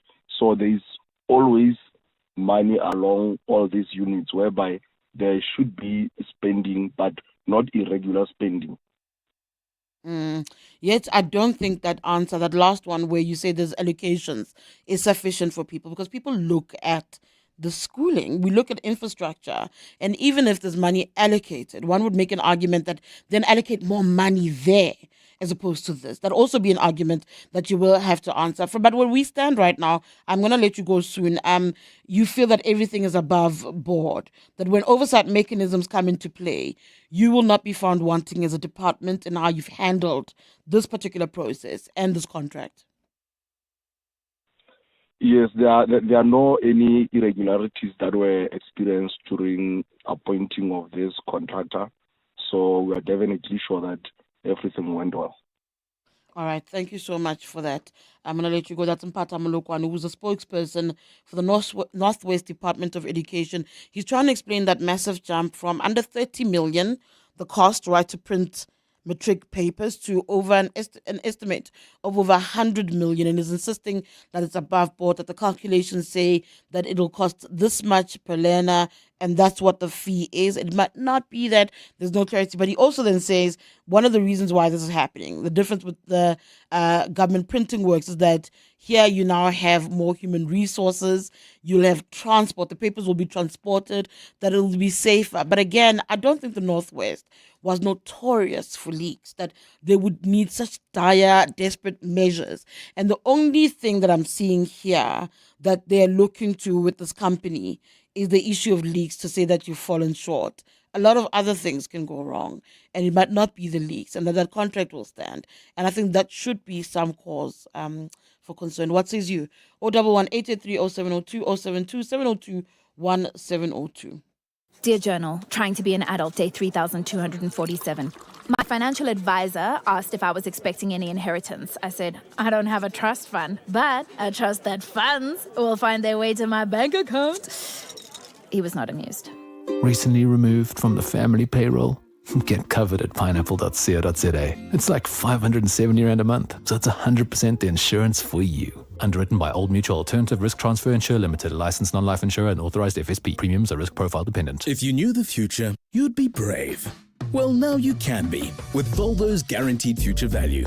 Get your EX30 from 9,999 per month, and after 48 months, return, upgrade, or keep. It's safe to be brave with Volvo. Based on 6.13% interest, 48-month term, 10% deposit, and 52% GFE. Initiation fee of 1,207.50 and monthly service fee is 69 Rand. Total cost of credit is 904,500. Finance officer subject to approval from Volvo Car Finance, a product of Westbank, a division of First Rand Bank Limited, an authorized financial services and registered credit provider. NCRCP 20. T's and C's apply. To the itchy itchy, watery eyes, the cough, the sniff and sneeze, and the hives, we say unite against allergies. Demazin once a day, keeping those allergies far away. Sniffs and sneezes out of our way. We're feeling better with Demazin once a day. For 24-hour allergy relief, speak to your pharmacist about Demazin. Demazin gets it done. Every small business owner knows that you gotta dream big to achieve even bigger. And Nedbank Business Ignite on 702 understands that it takes guts and determination to show up for your customers and expand your business and your bottom line. That's why we're looking for all the SMEs of Gauteng that dare to reinvent, expand, and shake things up. You could win 200,000 Rand in cash and a 200,000 Rand advertising package to help you chase your small business dreams. So if you're a small business that dares to level up, enter on igniteyourbusiness.co.za for Nedbank Business Ignite on 702. T's and C's apply. Nedbank, an authorized FSP and registered credit provider. Let's walk the talk. 702. It's 10:40. So remember earlier on, we're speaking to the Northwest Department, the education spokesperson, speaking about that odd jump where the department is now going to fork over 100 million Rand for matric exam papers. Some are estimating it's around 128 million Rand. But until recently, they were paying just under 30 million Rand. And I asked for your thoughts, your opinion on what this is. They say it's about human resource, it's about transport, it's about safety. That government printing works just printed the matric papers. It didn't transport them anywhere. What is your say? Here's a couple of your voice notes. Tshidi, good morning. No, the gentleman there is lying to you. It doesn't work like that in printing. I've been involved in this industry for a very long time. When you print in bulk, usually the price cannot be, per page is 120, per page is 1 rand per page. No, it will go down significantly. It will be almost 50 cents, something like that. So here is just trying to add up the numbers so that he justifies his story. I'm sorry, but the guy is not telling you the truth, Tshidi. Hi, good morning, Tshidi. It's John here from Jameson. Oh, I smell a rat. This guy has got his work done. This is another scam, another corruption to make ANC cadres millionaires. This should be investigated through and through. No way. We are just paying and they are just stealing. Thank you. Thank you so much for those voice notes. And that's the issue, right? Is that when there's a trust deficit, nothing that you do is believed by anybody. Another last WhatsApp on that matric exam paper printing. What a joke. More corruption. And it's defended with more lies. Guess we live in what the people voted for. Thank you so much for your input. For more about 702, Go to primemediaplus.com.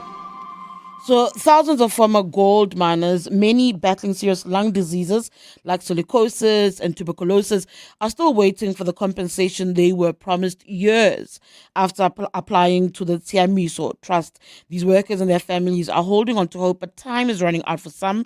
The trust was created as part of a major class action settlement meant to compensate those who toiled in South Africa's gold mines and were exposed to harmful silica dust. It's not just South Africans who are affected. The settlement extends across the SADC region and covers miners who worked anytime between 1965 and 2019. So we're trying to still find answers to this particular frustration. I'm joined now on the line for this story by Zianda Majanti, a Justice for Ministers Eastern Cape chapter leader. Zianda, good morning. Welcome to Radio 702 and thank you for your time. Thank you very much. Thanks for having me. I say there that, that these are people who've applied to the Tiamo Trust. I don't give great detail about the trust. Can you talk us back through what the Tiamo Trust is about and who exactly it's meant to benefit?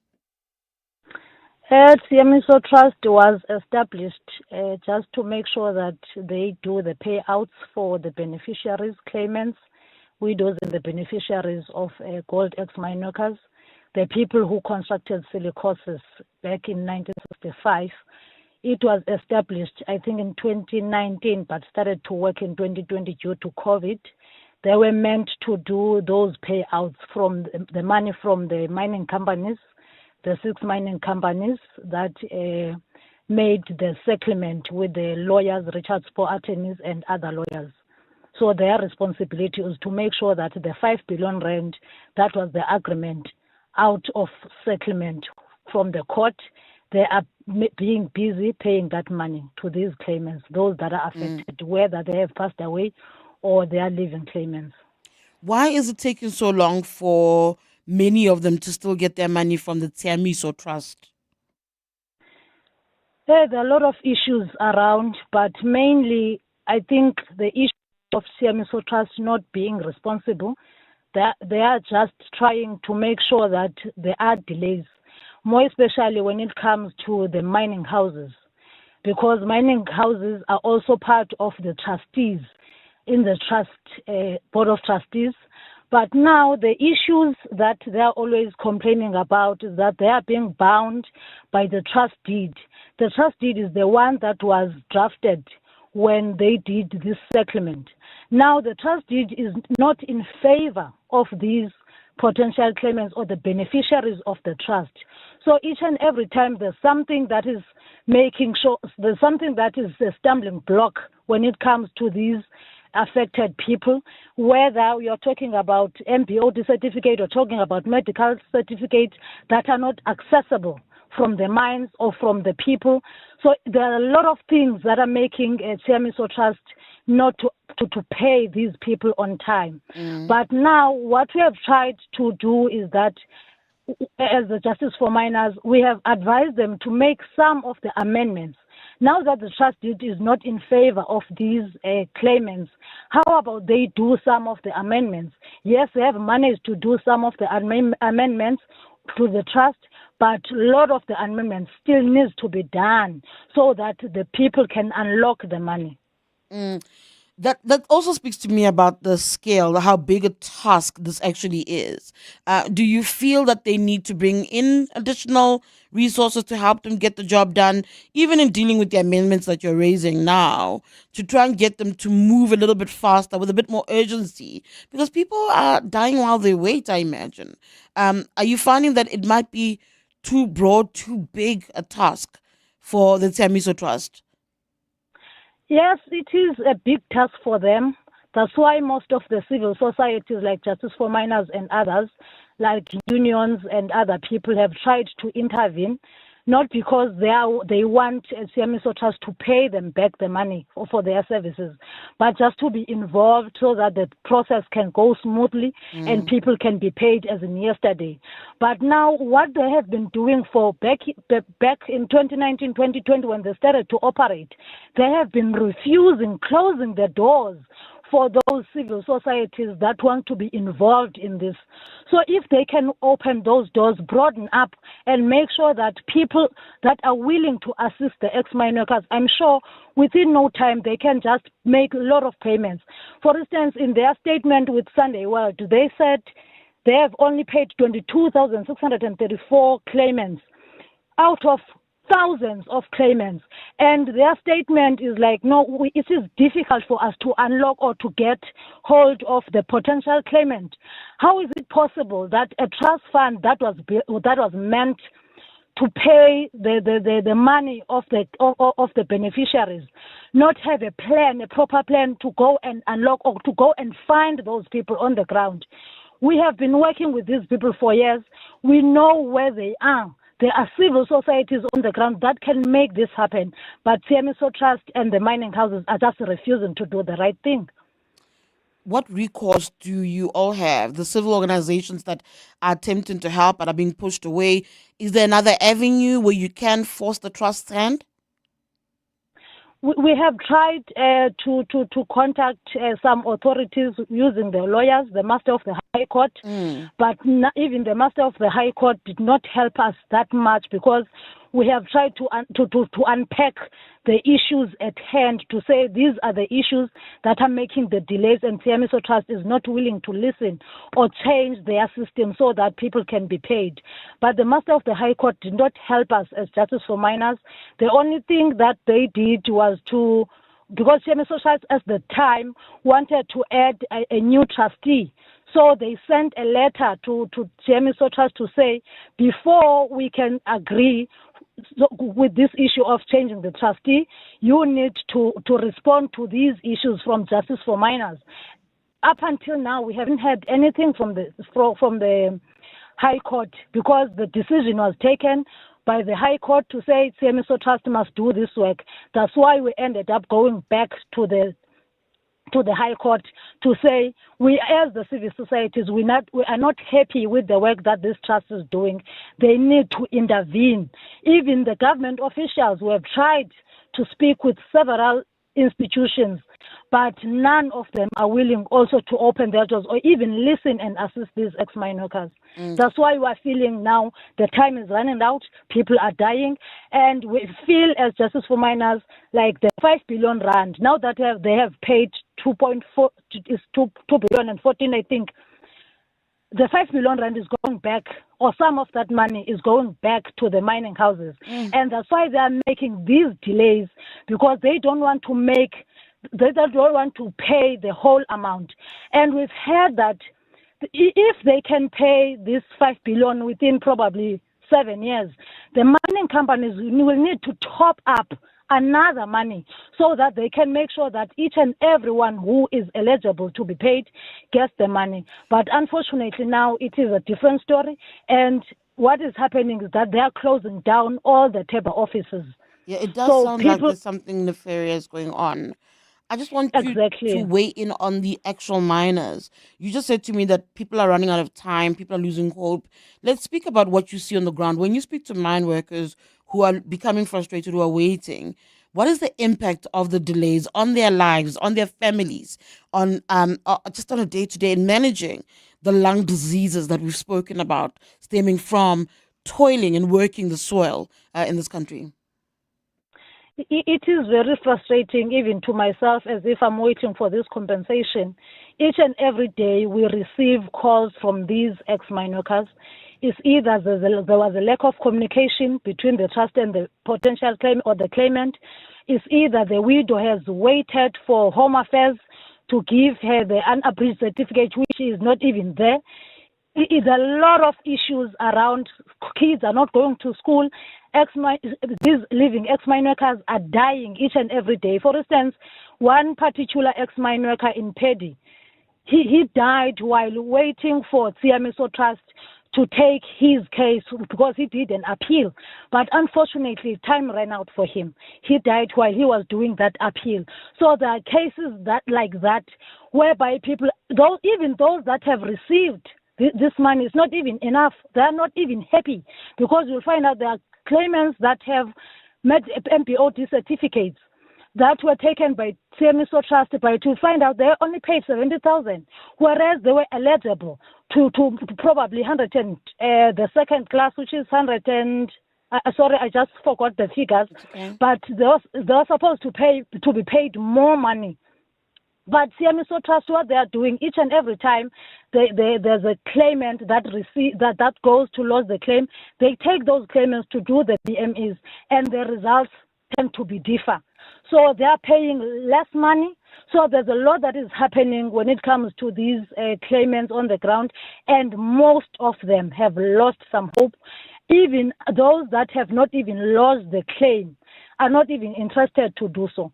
That's why you find out, like they're saying, it's difficult to find these people.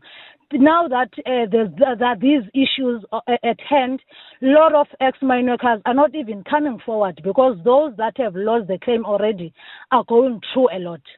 And CMSO Trust, unfortunately, is communicating with them through Facebook. Through Facebook? I'm telling you. Yeah, there's constant disregard for people. The idea of justice, you said to me that even those who've gotten money, they're unnecessarily satisfied. So that for me suggests that even the financial compensation wasn't sufficient in terms of what is just and what the mining industry has left behind. Do some of these miners talk to you about what they would want to see happening? What does justice look like beyond the money? For them, justice, when it comes to the issue of money and their health, those are two different things. but they have tried to accept the situation like we are sick because we have worked for these gold mining companies. But now, for them, at least if they can be compensated fairly, at least that would make them happy. But unfortunately, it is not the case. It's either they are paid less or they are rejected. So there is no amount of money that can give them their lives back. But they'll really appreciate if the CMSO Trust can do right, or even these mining companies can just pay what is due to them. Then I'm sure most of them, they can be able to build houses, leave something for their children, or even die happily. To say, I've worked for South Africa. Yes, I am sick. I left the gold mining industry while I was sick, or I started getting sick at home, but at least I have done something for my family. What can government do? Earlier I asked you about the civil society that's trying to assist, but in terms of government, with a situation like this, is there any room from where you stand where government should be stepping in to assist? What we need from government is to step in and make sure that they follow each and everything that is happening with this CMSO Trust. For instance, when you're talking about CMSO and the MBOD, which is MBOD, we're talking about Department of Health. If Department of Health can just step in to say, okay, yes, we have agreed that our doctors are the same doctors that you are using CMSO Trust, then those claimants that have already been certified MBOD certificate, more especially second degree MBOD certificates, they can just be paid as in yesterday. There is no need for them to be taken to do the medical benefit examination, which is something that is also working at their disadvantage for these ex-mine workers, because you'll find out a particular claimant having the MBOD certificate with second degree is entitled to 250,000. But now, once that same claimant is taken by CMSO Trust to do the medical benefit examination, a lot of those claimants have been found class 1, which means they are supposed to get the 74,000 that I was talking about, which means it's not like they need to be paid 250,000. So if Department of Health, for starters, can intervene and make sure that CMSO Trust is doing exactly what they're supposed to do, I'm sure there can be a lot of difference. And make sure that they also, MBOD unlocks some of the certificates that were left by these ex-mine workers, because most of them, they went home without the certificate, because like, okay, no, just go home, then the rest of your medical certificates will follow. And table offices, sometimes it's very difficult for them to unlock those certificates. So if we can make sure that health departments, all these health departments, they just submit all the MBOD certificates, the second degree MBOD certificate, to say, pay these people as in yesterday. Then CMSO Trust can pay more than the 22,000 that they have paid already. But the ultimate thing is that CMSO Trust needs somebody to intervene in order to do its job and fulfill its obligation. In terms of communication, if people want to reach out to you or to try to reach the miners to assist, where do they go? What are the avenues where they can try to get involved? In terms of communication, we are scattered in different regions, but I do have my number. I'm not sure if I can just say it now. That's perfectly fine. You can go ahead. It's 073 3911 431 073 3911 431. Also, my colleague Catherine 083 299 3009. At least I'm not going to give all of those numbers, but at least two of us, we can be able to assist the people as we've been doing so. All right, thank you so much. That's Zianda Manjati, who's from the Justice for Ministers. She's the Eastern Cape chapter leader, speaking there about those fights to try and get compensation for the miners who've toiled this country's earth beneath, really. Justice for miners, yes, who've toiled the ground and have attempted to get their money's worth from the diseases that they've gained from there, and they're not getting it. So the number is 073 3911 431 if you are looking to assist or to get involved or to get more on that story. That's Justice for Miners. I mean, one of the things that stands out for me when you look at the plight, right? The experiences of the miners has to be that they were so disadvantaged, these black miners specifically, that they were often tested in mine hospitals that didn't keep proper files, and many of the hospitals had closed, so the records themselves were lost, and that's part of the problem. And I think she speaks about that, the assessments that also have to be done in all of that, the unfair system that they had to function within, with medical records that also didn't favor them and didn't capture truly what they were suffering from. I think it's heartbreaking hearing words like time is running out, right? These people are waiting. So trust is not doing what it's meant to do, that the task might be bigger, but it's also refusing to allow civil society to enter the fray and to assist where help needs to be sought. Thank you so much for that input. Very worrying story. It is now 11 o'clock. Here is your latest of the Eyewitness News Bulletin. This is EWN. Good morning, I'm Bali Dlamini. Mop-up operations in parts of the Joburg CBD are set to get underway this morning following an underground cable fire at the weekend. Sections of Rahima Musa Street were cordoned off on Saturday when a fire ripped through a tunnel, knocking out electricity in some parts. It's believed the fire may have been sparked by cable theft by illegal miners operating nearby. City Power spokesperson Isaac Mangina says its officials now have access to the tunnel to begin their repair work. The clearance issued by the emergency services allows City Power to basically commence with the damage assessment and also look at the affected areas, quantify the amount of material that will be needed or the repairs that needs to be done so that we can be able to restore electricity. But it will also allows us to do the mop-up operation, clean up some of the debris that is still stuck underground. Rand Water has confirmed that its massive maintenance project is on track. The bulk water supply began servicing its system last week, resulting in disruptions across Gauteng. Water tankers have been deployed to various parts of the province to service affected communities. Rand Water says the planned maintenance, which will run until July, is critical to increasing capacity and improving its systems. It says it will ensure a more resilient supply network that will be able to meet increasing demand. Spokesperson Makinosi Maru. We are pleased to inform you that we have completed the tie-in of B16 pipeline from Sekerbosch Station 5, and this was completed well ahead of schedule. Rainwater will issue regular updates through its official communication channels. We shift our focus to this now. After being mistakenly named as a suspect in the murder of Olorato Mongale, Fezile Nkabane has vowed to turn his life around. After the killing of Mongale, police released a picture of Nkabane, branding him as a wanted suspect.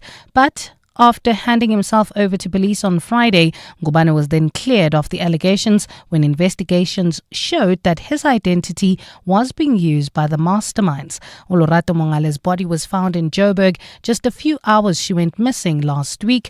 Thabiso Koba has more. Fezile Nkabane spends most of his days washing cars and smoking wunga, a common drug also known as nyawope. It's not how his parents imagined his life would turn out after he enrolled for a qualification in civil engineering at the Mangosuthu University of Technology many years ago. Fezile's father, Nobuhle Nkabane, says the incident has been a wake-up call for him to not waste his life away. He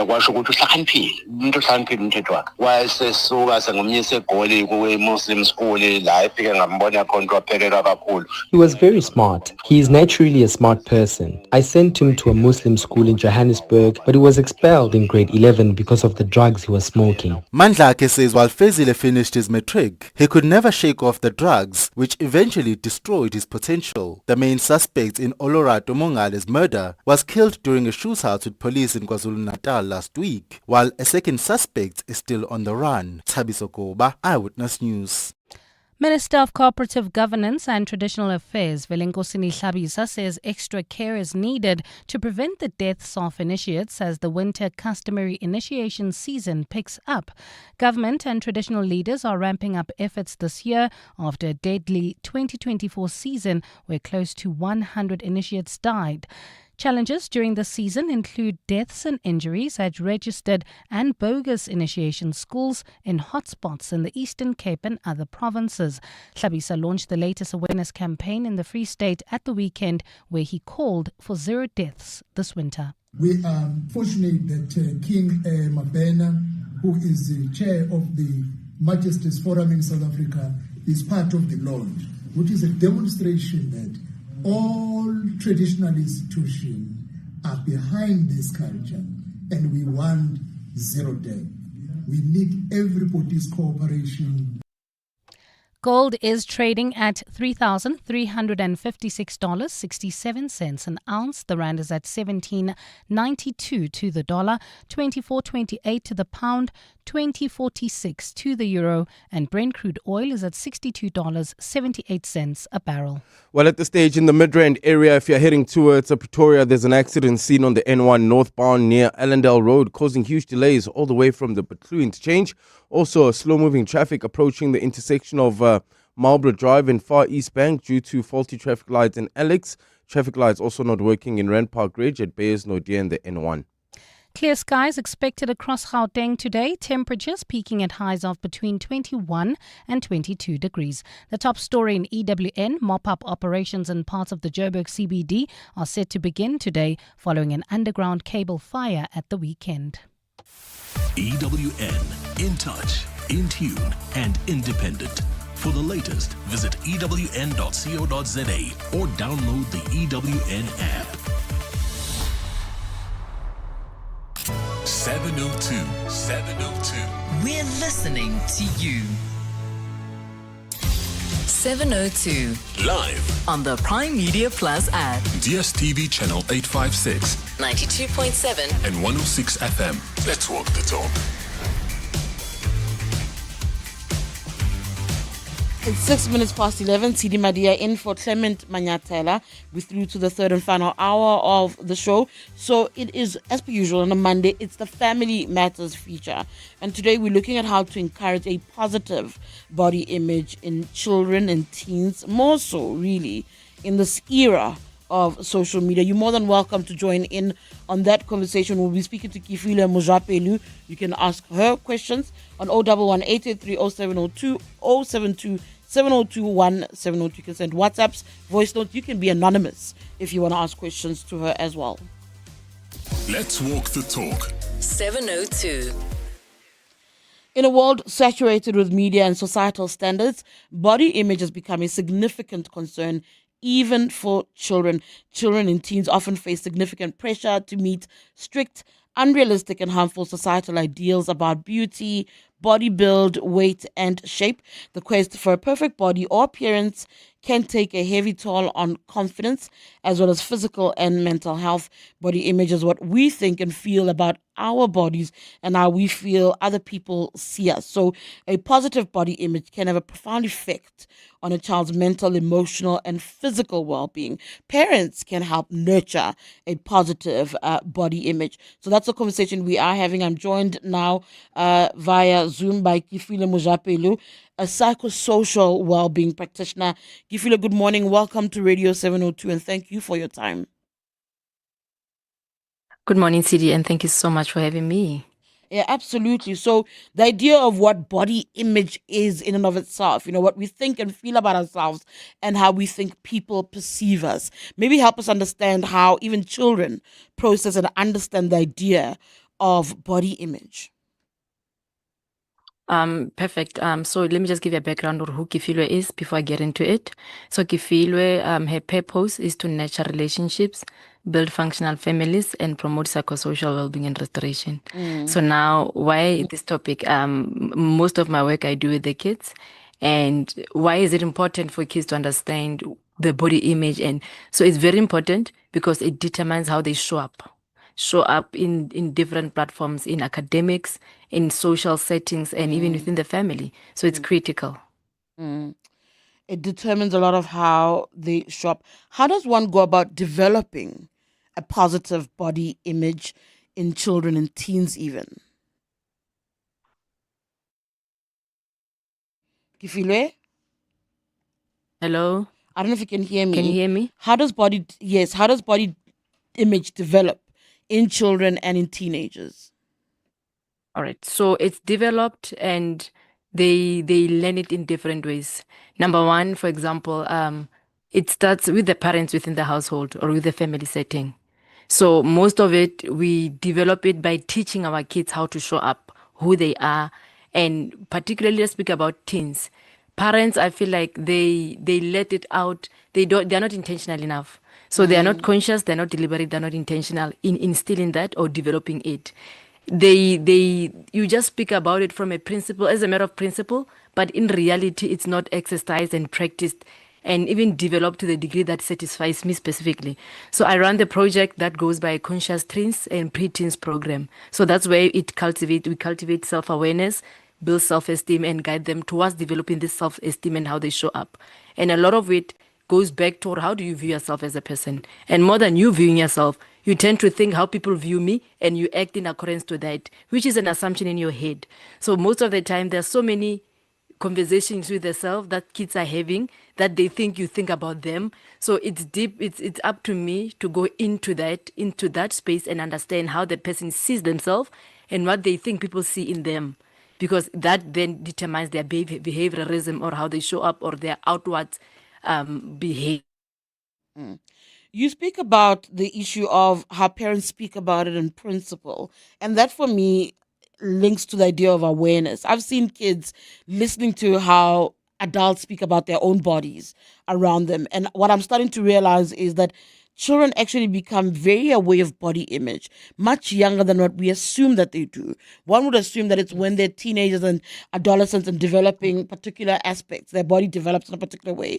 But what you actually observe, if I'm correct, are kids much younger who are hearing very different from what they're told, and they're starting to internalize the idea of looking a particular way, thinking about their bodies in a particular manner. Definitely.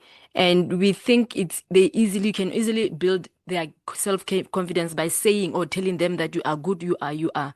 But it's even more on modeling it for them to see. So going back, there was this beautiful program that they were running in government then when I was working. The program was It Starts With Me.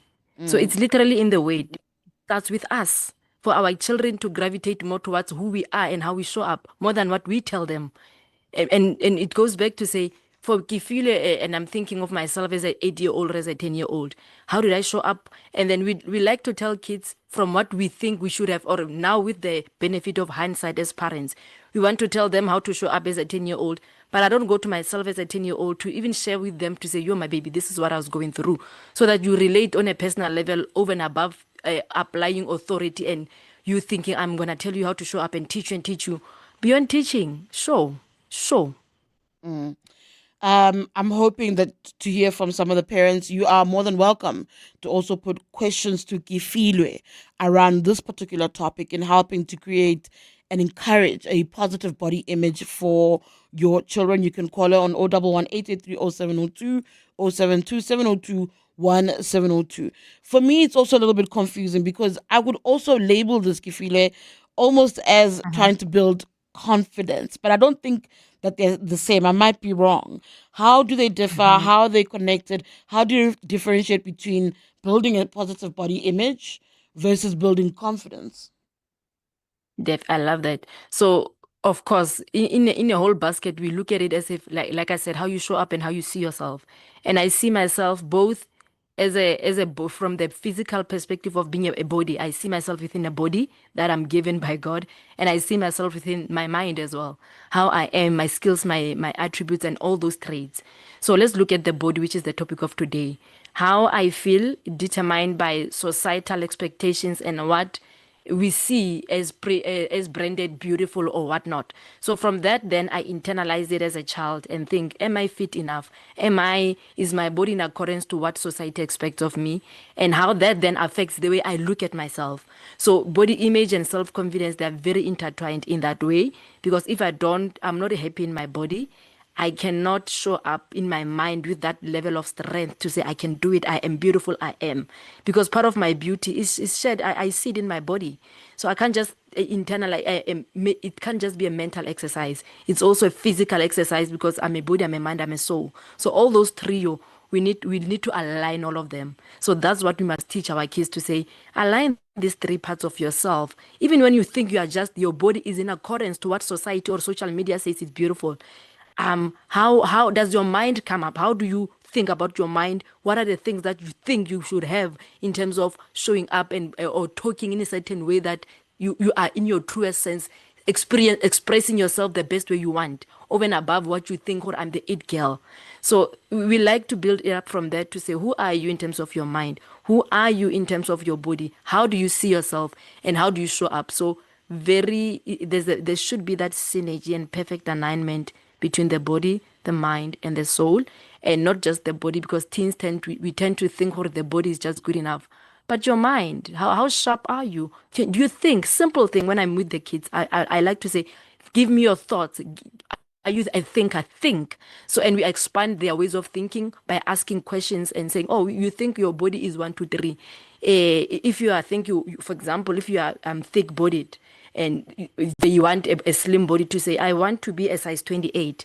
You look at them and you don't need to tell me more. I don't even tell them what I want to tell them. I ask them, tell me more. Why do you think you should be a size 28? And then in that way, as you are expanding their thinking processes, that's when you can know, is it socially learned? Is it socialized in the household by who played an impact? And then in that way, then we can unpack them so that we can then start developing. So it's picking their brain to understand and to help them develop. How important is it, though, to start developing that work at an early age around body image? How important is it for parents to start communicating? And what age is it actually ideal? Earlier you said to me that, as parents, you must model behavior, but you must also be relatable with your children and be like, when I was your age, A, B, C, D, E. What is the ideal age for this to be happening, for those kind of conversations to start happening? Ideally, I would say between the age of 18 to 13 years. So that's what they call it. So there's the 0 to 7 is the imprint stage, where the kids are sponging whatever that you give them. And then the second one is the impressionable phase, where that's when now they are now connecting to the environment and their social setting. And those pre-teens years are very critical before they can even be teens. So it's good to start building it from that, so that when it comes to being the teens and they are going from 13 to 19 or 20, then you would have solidified or at least planted the seed. And then at that age, the later stage is just for you to water and add up more, so that when they get to the stage where they are teens, and ideally between 16 and 18, the identity is forming, then you are now solidifying it on the identity level. You can build confidence from that level and space or stage of psychosocial stage of development. But the critical years, 18 to 13, please start there. Those teen years that you also mentioned now are seen as critical. That's when adolescence is happening. That's when peer pressure is quite heightened. The importance of having the benefits, rather, of having a child understand when they get to their teens, understand what body image is, and at least have a healthy one in their adolescence, in that phase. The value, the benefits of that for children, what would it be? Well, of course, it's very important in those years, because that's when they call it identity phase, where they're now forming who they are and who I am. It's critical because I'm now going to become a younger adult. So it's very important. But moreover and above that, with my years of experience, I've realized there are many preteens who are coming, and there are kids who are committing suicide. When we thought at 13 or 16, the identity phase is important. Now my work tells me that even this 13-year-old it's important to this preteen phase, to say it's important to solidify it even in that phase, because now We're seeing a lot of cases where kids are even before identity phase of teenagehood or adolescent, they are committing suicide. Some are experiencing a lot of things. So in my books, as much as I would ideally, according to textbook theories, they will tell you adolescent is critical. With my experience, seeing what I'm seeing, I would say even more before that. I can say between 8 years and 16 years, it's critical. You keep saying that. That's a very important point. We are in conversation with Kifile Mojapelu, a psychosocial well-being practitioner. She works with children, and the conversation we are having today, of course, is how do you help build and encourage a positive body image? How do you do it at home? How are you creating a more body positive environment for your children in your households? How do you promote body diversity and acceptance in your homes? 011-883-0702, 072-702-1702 if you've got comments or questions on that particular matter. Let's take a quick break. Pumlani and Alex, I see you. I'll come back to you after this. John Perlman. Weekday afternoons, 3 to 6. What do you make of what Rand Water is about to embark on? Is this a step in the right direction, a case of no pain, no gain? Or does this point to problems that ought to have been solved before, which perhaps suggests that ongoing maintenance is not what it should be? No, I think this is the correct thing that Rand Water needed to do. I think that maintenance is always important, and that's what we've been saying. We need to have that kind of maintenance. When they see these kind of maintenance announcements, they think that after this, everything's going to be fine. John Perlman. 3 to 6 on 702. Volksfest deals are back. Get a free upgrade to the Polo Vivo Life when you buy a new Polo Vivo and pay 0% deposit. Get more features at no extra cost. Buy it now and only pay 3 months later. Offer valid only through Volkswagen Financial Services. Looking for something sportier? The stylish T-Cross is yours from just 399,900 Rand. These Volksfest deals won't last. Visit your nearest dealer today or visit vw.co.za. It's that time of the year. Sore throats, congestion, wet and dry coughs, pain and fever. For trusted relief for you and your family, ask your pharmacist to recommend a winter survival pack from the Adcock Ingram OTC range. With products like Medikil A, Expigen, Corenza Paracy, Adconapamol, Dilinct Junior and more, we have you covered this winter. Remember, Adcock Ingram OTC, sponsors of Brave.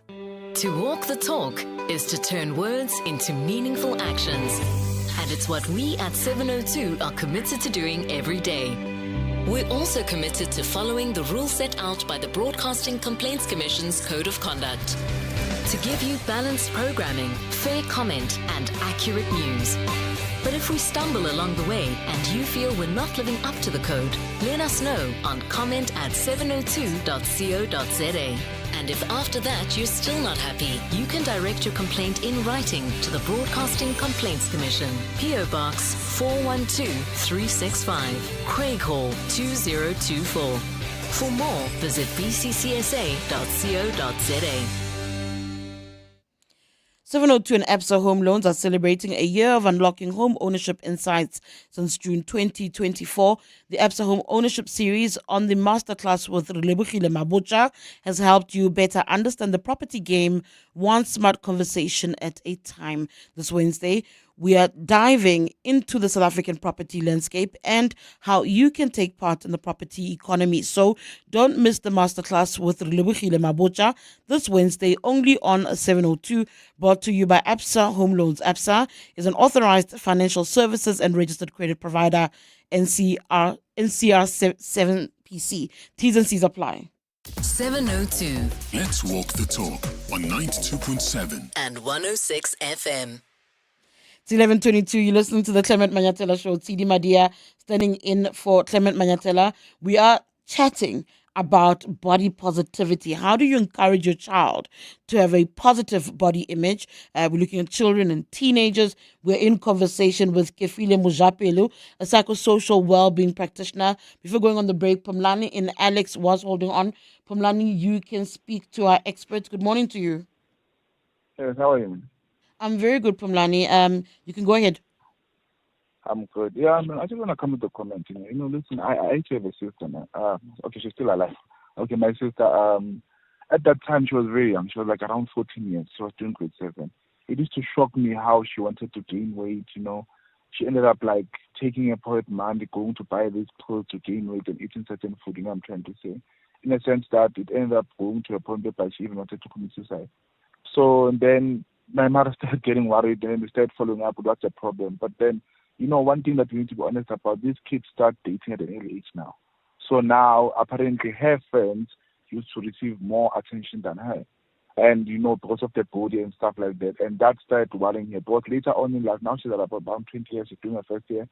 That's when I started talking to her just to find out what was the main issue.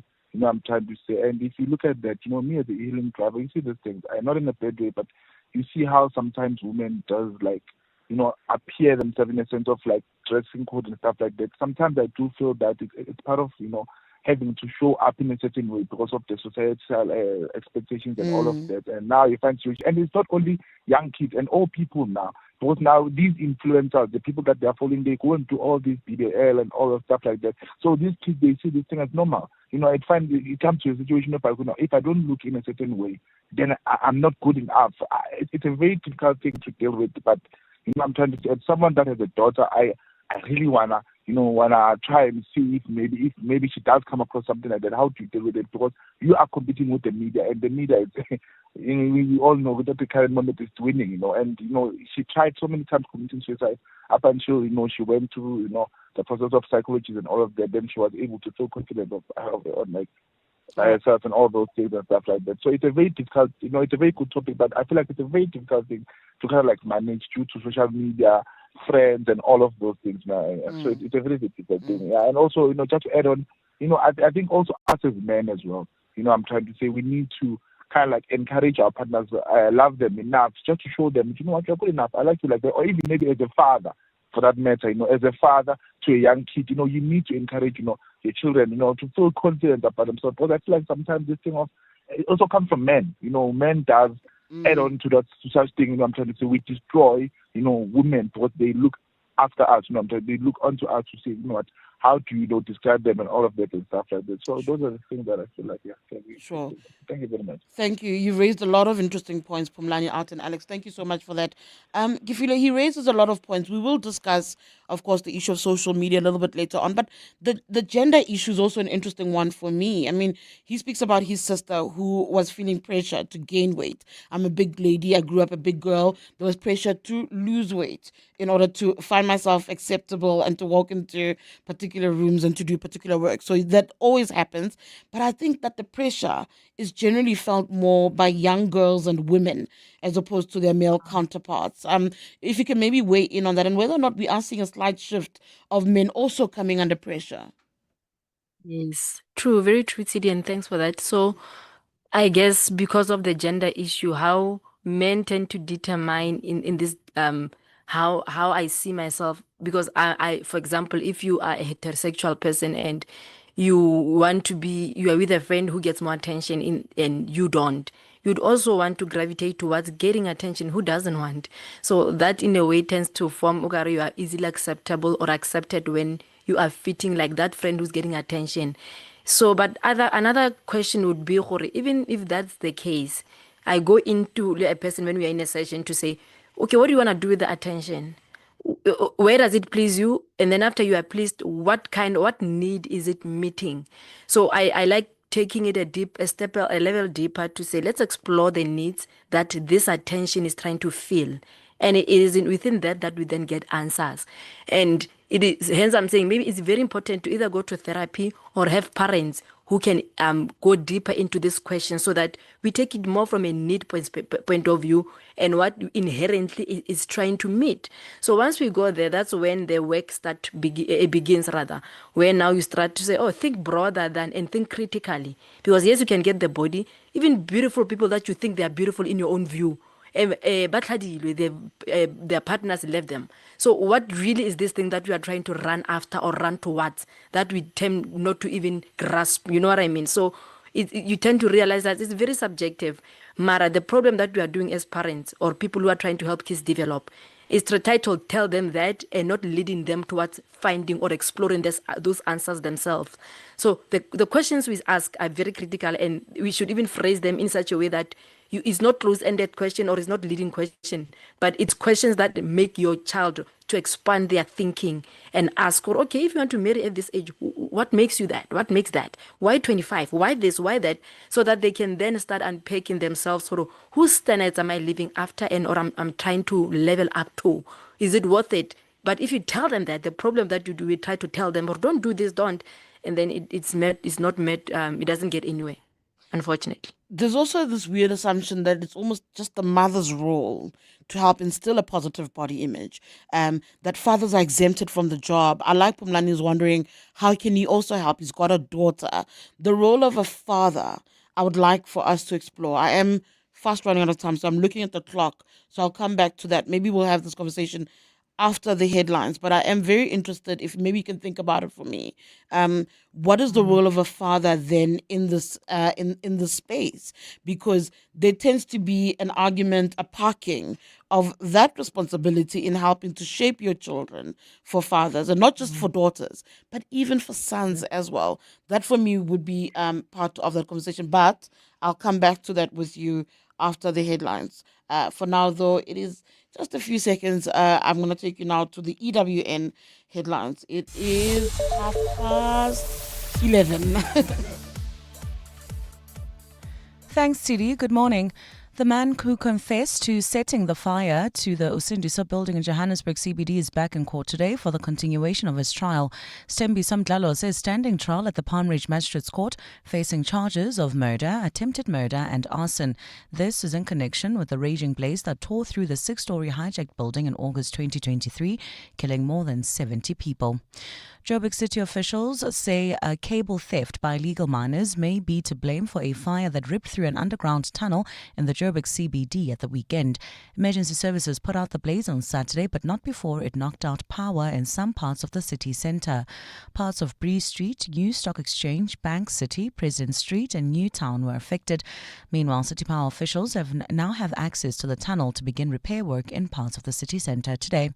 And on your roads, motorists are warned of traffic delays on the N3 route in the Free State in what is believed to be an orchestrated demonstration by a number of trucks that are obstructing traffic flow in all directions. The blockade has resulted in snaking queues on the roadside Ritz interchange. However, the toll concession says law enforcement agencies are on the scene and traffic is slowly starting to move. Those are the headlines. This Eyewitness News and more at midday or as it happens. EWN Traffic. Well, at this stage in the Midrand area, we're still dealing with that accident seen on the N1 northbound near Allendale, causing about an hour delay all the way from the Batloo interchange. So avoid that route if you can. If you're leaving Sandton heading towards Pretoria, rather use Old Pretoria Road or the R55 as alternatives. There's also slow-moving traffic. This is approaching the intersection of Marlborough Drive and Far East Bank due to faulty traffic lights in the Alex area. Traffic lights also out of order in Rand Park Ridge at Beyers Naudé and the N1. If you come across any other traffic issues, please SMS us on 31702. We are also on X at EWN Traffic. There's more EWN on air, online, and on the EWN app. To celebrate the year of Absa Home Loans partnering with Nobuhle Nkabane Masterclass feature, 702 will be hosting a live outside broadcast at Prime Media Place to celebrate all aspects of home ownership. If you'd like to join us at our offices in Sandton this Wednesday, the 4th of June, from 1 o'clock, please send an email with your details to contact@702.co.za. Seats are limited. Absa Home Loans and 702 look forward to hosting you this Wednesday. Brush, stroke, paint, color, protect, and admire. From roof paint to exterior textures and interior silk, Warrior Paints has it all. The product range and stylish colors are amazing. And what's more, Warrior Paints has crushed prices for incredible savings. Enjoy that good old-fashioned personal service you deserve. For price, quality, variety, and service, Warrior Paints is streets ahead. Warrior Paints. Affordable, lasting luxury. Betway's exclusive new games are taking the world by storm. Featuring massive Megaways jackpots. Take your shot on cash and riches. Wolf Blaze, Gallo Gold Brunos, and many more incredible experiences for you to choose from. You're guaranteed to find a new ultra fun favorite. Get way more only at Betway. Betway's licensed by the Mpumalanga Economic Regulator. No persons under the age of 18 are permitted to gamble. NRGP counseling line 0800 006 008. All events are fixed odds betting games. It all starts with FNB Private. With secure, easy payments for a hassle-free overseas holiday. Tap, swipe, or go digital with your FNB Visa cards. Earn rewards when using your FNB credit card or global account debit and virtual card. You can even fund your global account on the FNB app while traveling. Make the most of every moment. Unlock invaluable with FNB Private. Help changes everything. FNB, a division of First Rand Bank Limited, an authorized FSP and credit provider. TCs, earn rules and limits apply. Looking for real ways to live greener? Then don't miss the Green Tip of the Week, your weekly dose of sustainable inspiration. From eco-entrepreneurs to climate champions, we sit down with the people making real change. Catch Green Tip of the Week every Tuesday on Afternoon Drive with John Perlman, 3 to 6 p.m., only on 702. Proudly brought to you by Volvo. It's safe to be brave with Volvo. Let's walk the talk. 702. Welcome back. It's 11:34. Tshidi Madia standing in for Clement Manyathela today. We're in conversation with Gefile Mojapelu, a psychosocial well-being practitioner. We're discussing ways to promote, to encourage positive body image in children and teenagers. Before the headlines, I was saying to her, it almost feels like it's just a mother's responsibility to encourage that positive image in children. But what is the role of fathers, uncles, brothers in all of this as well when you're dealing with teenagers, young children, even young boys? Yes, Tshidi, and I love that because I don't know who came up with the concept that women must be the only one who teach kids the confidence of skills. So I guess maybe it came from the thing how we are nurturers, and that's what when they provide food and material, the mothers are supposed to nurture. So it was left on the hands of the women. However, personally, I know when I was an adolescent and maybe my interest in boys came, there was a conversation when I had with my dad. It hit home. This conversation, he told me, over and above what he expected from me as a daughter, from an authoritarian point of view, he spoke with me on a very deep personal level. He sat down with me, and what he said, it was not just preaching to me. So, and it was a dad, and maybe I was used to having that conversation with Mama so much that when he came, it was, okay. So either way, maybe it's high time that we break that myth that women are nurturers only. Particularly, yes, maybe inherently we are. It's fine, but leave it there. Come to the level of the kids and talk to them, because now it can really solve many social problems that we see in today. The issue of gender and who instills certain things in kids, whether it's boys or girls. And it can be also the opposite as well. There are fathers who talk to their kids every day or so much that the mothers don't do it. And the minute the mothers start doing it, it also hits home. So it shouldn't be the matter of who or what. We are parents, guys. Yeah, we are parents, and our job description is to do all that, is to guide, to coach, and help kids navigate life and matters of life. And it's an ongoing process. You can't do it and then you are sitting there. No. Gefile, let's speak about media. I mean, some of the comments have already said, but media, a lot of what kids are seeing in social media specifically is, if you don't like it, you can get it cut, you can get it replaced. With the era of the BBLs, people enhance their looks in many ways, and that I think can be misconstrued by children. Help us make sense of how you continue trying to encourage a positive body image in the world of Photoshop, in the world of people fixing what they don't like by just going under the knife. And so there's this program that I run. It's called Conscious Teens Program, or Conscious Pre-Teens. So in those programs, we also later on, then upon ending the sessions, we call the parents in to say how to, the title of that session would be Parenting in the 21st Century with the social media and all that.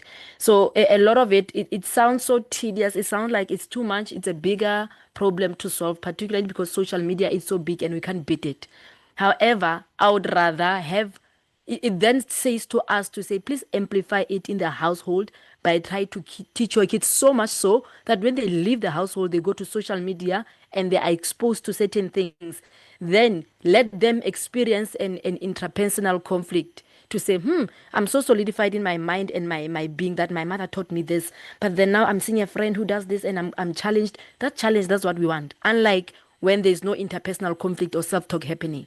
So over and above it, we know there's social media and everything, but let's do our part and let's do it at 110% because we know we are fighting a bigger problem. The social media is so big and people and body fixing and all that.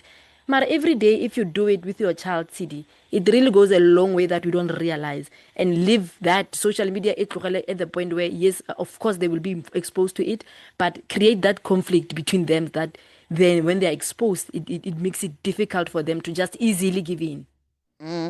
I also do want to get more on what parents must look for to see if their children are being affected negatively by what they're taking in. The warning signs, the conversations. What should parents be looking at? I love when you say specifically when you say in conversations, and I'm questioning now, are parents having those kind of conversations with their kids? How intentional are them about having conversations that then help them explore their kids? Because I've realized kids can also be so good that they don't show anything. So over and above that, of course, body image, and I don't want them to thinking when the child starts putting a looking good, they are now exposed to boys or anything. Sometimes it's not completely that, but the kind of questions that our kids ask randomly, mama 1 2 3, listen to those conversations and don't rush to preaching before you explore what is my child going through, because sometimes you want to cut it short and encourage and do what before you explore the cracks or where is your child, because then it can teach you about your child, what are they faced with when they come with such conversations, the kind of clothing they wear, the kind of TV shows they watch. It tells you where is my child at this level. So those little things that you can be aware of and raise your consciousness on that. Look, see, and don't just look and assume, explore. And explore doesn't say judge and then come and give. Explore says, let me open myself up. Let me see. I don't know. Let me see. So I feel like a lot of parents tend to infer. When this happens, it's generalized. When this has happened, no, they must be dating. They must be.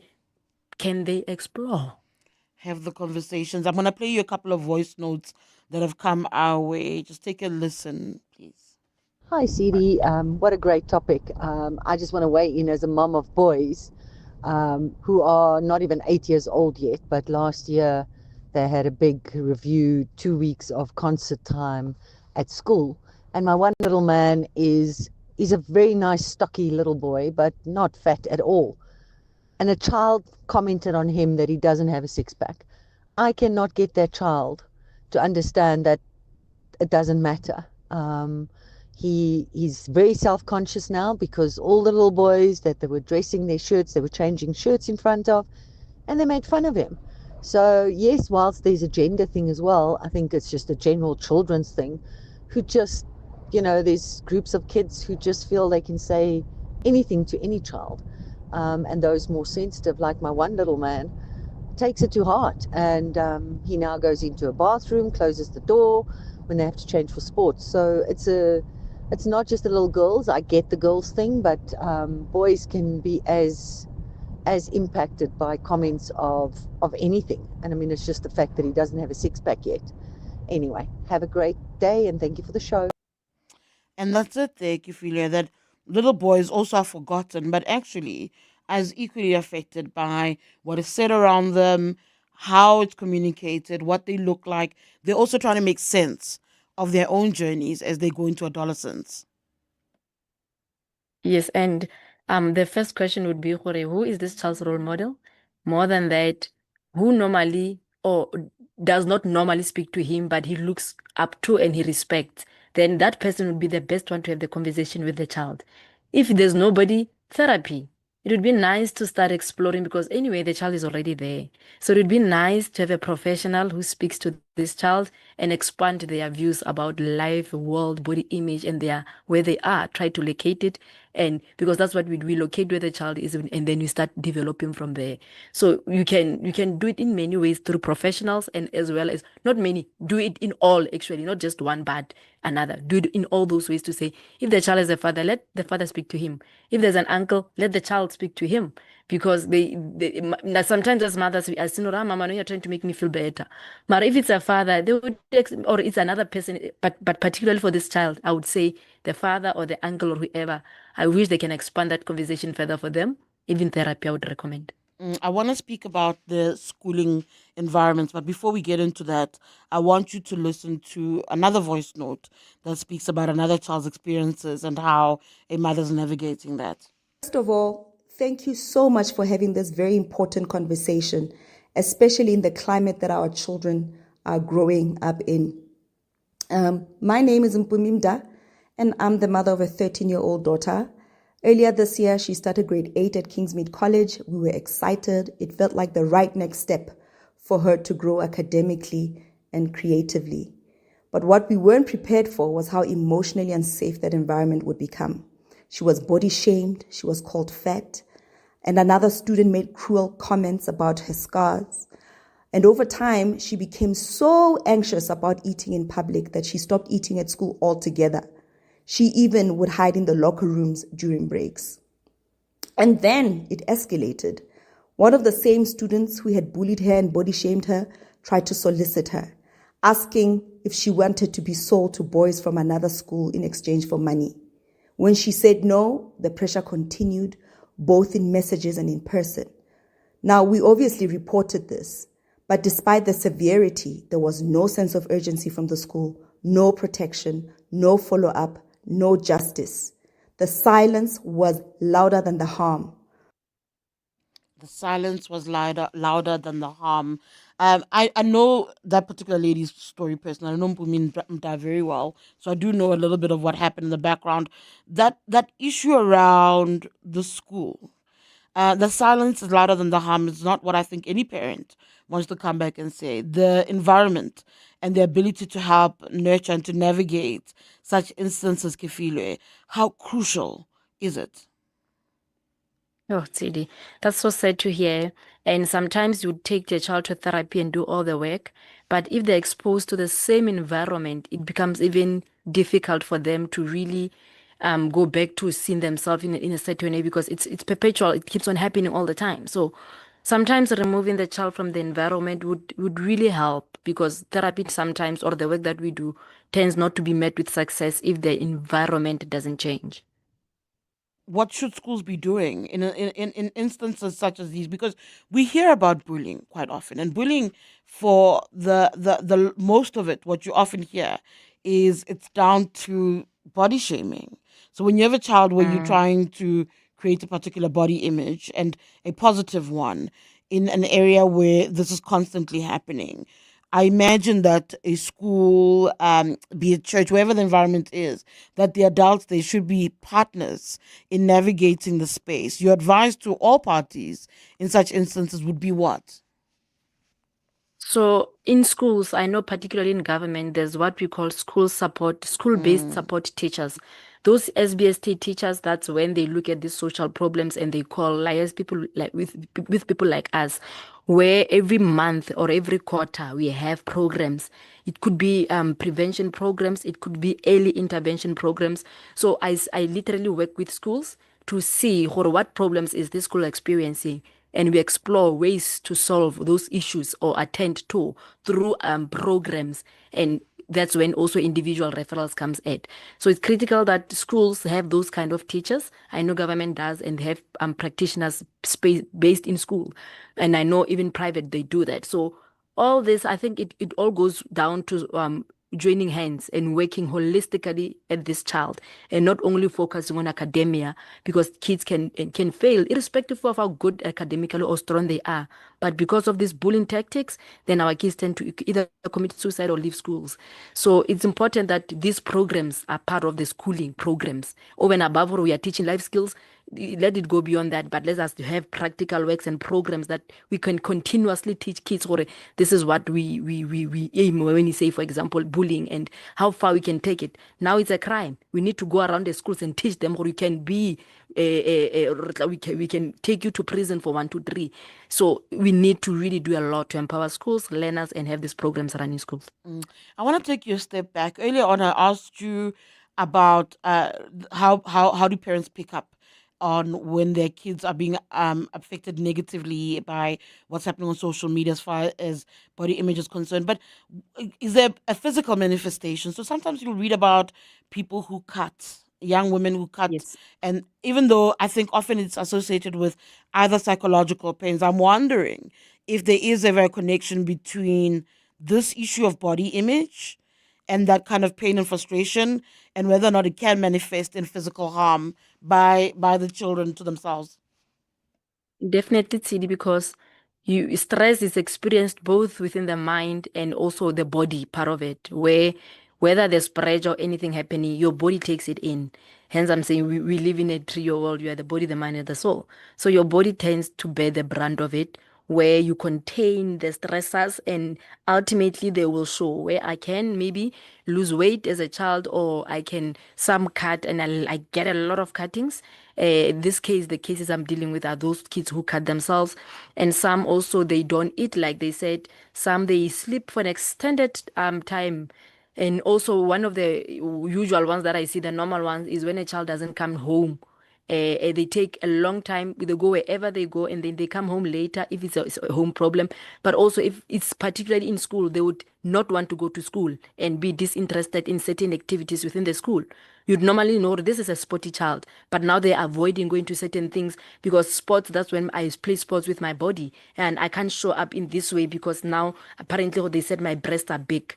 I even had a child that wanted to cut the breast, go to surgery because they felt like they're being body shamed because kolong. So you'd see your child withdrawing from the things that they normally love, and they don't play sports, they don't engage with friends more, they are isolated, and they either sleep long or they don't eat. So it manifests itself in so many ways within the body. I'm going to play you one more voice note that's come through. Please take a listen. Tshidi, what about when the parents are the bullies against the teenagers and they use all sorts of pejoratives in the home? Would the child call her every single name under the sun, and when the child retaliates, they have a problem and pretend as though they have no idea where that attitude comes from? So Kifile there, and I think that's another important question mark. When the parent is the problem, when the parent's language, that's the harm. That's the harm. And the sad part, Tshidi, the parents don't, they put a blanket over it. They don't want to do the work. So when I said it starts with the parents, it starts with me program, parents tend to want to give their kids, they would say develop confidence, but they are the very same, I would say, they are the ones that are halting the progress of the kids having that confidence. You tend to want to build it ideally, but practical or in reality, you are the breaker of that confidence.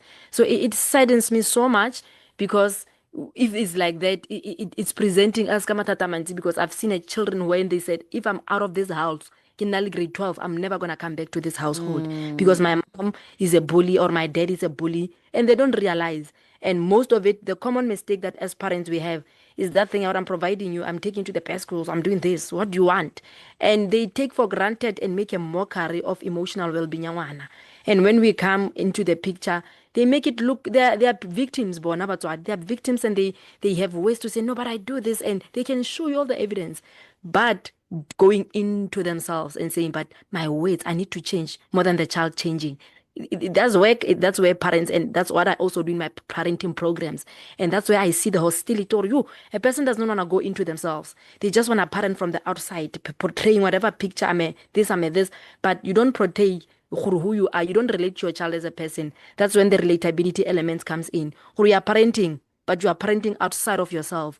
You are parenting, you are saying all the good things, idealized in principle, but disregarded in reality. You say all the things according to the, we must give kids, must give that. Mara, you are the biggest stumbling block to releasing your child because you are holding into yourself. You don't know how to love. You don't know how to show nurturing. You don't know how to. I see a lot of that, and it breaks my heart because I can't give in what I'm not. I can't give my child confidence in them when I'm not. I can't give my child a happy home when I'm not happy. I can't even be a human being. I'm a mother, I'm guarded. I'm a father, I'm guarded. You're guarding yourself with everything that you have instead of just being. And that's the part that I want. Just be, so that your child can learn to be, so that the work of developing and cognitive work and all these things can come. Yeah, that sounds like a traumatized parent attempting to trauma, but only actually transferring that trauma. I am fast running out of time. There's so many voice notes that are coming in. I want to try and get as many through so you can weigh in on them. Here's one more. Good morning, Tshidi, and to your guest, and also to all the 702 lenders. I happen to have had a problem with my daughter. She was so severely bullied. On the 17th of last month, I had to bury my daughter. So I'd also like to just have some advice. How do I deal with it as a parent? Both myself, and the mother and the siblings are going through a tough time. And everything started at school. The bullying. Please assist me. Anonymous. If Anonymous's problem is very specific, it isn't just a question of body image, it is possibly what it led to and the greater conversation around the bullying that happens. So in a family where there are clearly question marks, what do you say to them? Of course, talking about CTD, therapy would be the start of it, to say, let's talk about it in either individual and in a group setting as a family. So we do those group counseling as well, so that we can mourn as a group, because we are a family, we are systems, we are in unit. So when one thing that happens to other affects the other. So now death has happened and we are all affected by it. But what are we doing about it? That's the bigger thing. We need to have those conversations. And I don't want to say therapy, I want to say those conversations, so that, because we have this stereotype that attached to it. But I would say to Anonymous, start having that conversation so that it can be the first step to the healing. And over and above that, I think that's what we use as well as in these schools, to say when the families have healed, we then go around schools so that these kids can learn from the people who experience this firsthand, and they can now be the ones that empowers the society to say, guys, we've experienced it, it's not nice. In that way, change is it's very solid, and it becomes deep and grounded in that way, because we are not just teaching, but people are speaking the experiences and empowering others. My last question to you, just very briefly, how should adults actually respond when a child comes and expresses severe dissatisfaction with their own bodies? The body image is clearly off. What should they say? Exploring. Let's ask the right questions and then help them, lead them towards developing that confidence, and talk. Don't just tell them, don't preach to them, coach them. So coaching, I would say, is very critical. And beyond coaching, can they also learn to secure their kids? Because a child who lives with security, they tend to have faith in themselves and in their bodies. They're children who are accepted, and we need to let them know that I love you, who you are, and over and above saying that, continuously instill some of the work so that they can be secured, they can be encouraged, because a child who's encouraged, they learn confidence. So in different ways. All right, Kifila, make sure you're going to leave it at that. A child who's encouraged learns confidence. I'll leave it at that. Thank you so much for your time. That's Kifila Mojapelu, a psychosocial well-being practitioner. I want to end on this note. A WhatsApp that came through says, good morning. We need to raise resilient and stronger children. We cannot always control what is being said and what is done to them, but we must teach them to deal with and overcome these challenges. Thank you so much. It took time to create the life you've built.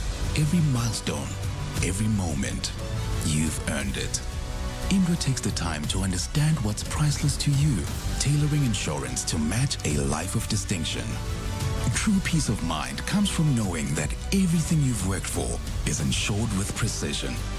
It starts with a conversation, It starts with helloindware.co.za. Indware Risk Services is an authorized financial services provider. A bowl of cereal, a glass of orange juice, some flavored yogurt for breakfast. Ultra-processed products such as these may be high in sugar, salt, or saturated fat. Having too much of these products could lead to diabetes, hypertension, and heart disease. Our health is in danger. We have the right to know what's in our food. Demand front of package warning labels. Now, sign the petition on healer.org. HEALA.org. Honey, what are you doing? I'm stretching for tonight. I thought you're not dancing at bachelorette parties anymore. Baby, we need the money to put Johnny through Matric, mos. And what's the police uniform for? The clients feel safer when I wear it. No, man, just sell your bucky to We Buy Cars. They give the best prices and they pay you within minutes. Okay, but can I just go and dance one more time, please? You know how much I love it. No, the buyer's already on his way here. Wow, okay. Strapped for cash? Just sell your vehicle to We Buy Cars. The easiest way to sell your car by far. Every small business owner knows that you gotta dream big to achieve even bigger. And Nedbank Business Ignite on 702 understands that it takes guts and determination to show up for your customers and expand your business and your bottom line. That's why we're looking for all the SMEs of Gauteng that dare to reinvent, expand, and shake things up. You could win 200,000 Rand in cash and a 200,000 Rand advertising package to help you chase your small business dreams. So if you're a small business that dares to level up, enter on igniteyourbusiness.co.za for Nedbank Business. Ignite on 702. T's and C's apply. Nedbank, an authorized FSP and registered credit provider. Coming up on the Midday Report with Mandy Wiener. Mandy Wiener's coming up in just a bit. Good afternoon. What's on the menu? Hey, Tshidi Madia. President Ramaphosa has gone straight to the Constitutional Court, appealing the court decision on the NHI. Yes. Yeah, that's just happened. So we'll explain that and see what it means. An inquest into the death of the Craddock 4 has begun. I think like 9 days, quite a lengthy inquest trying to seek answers there.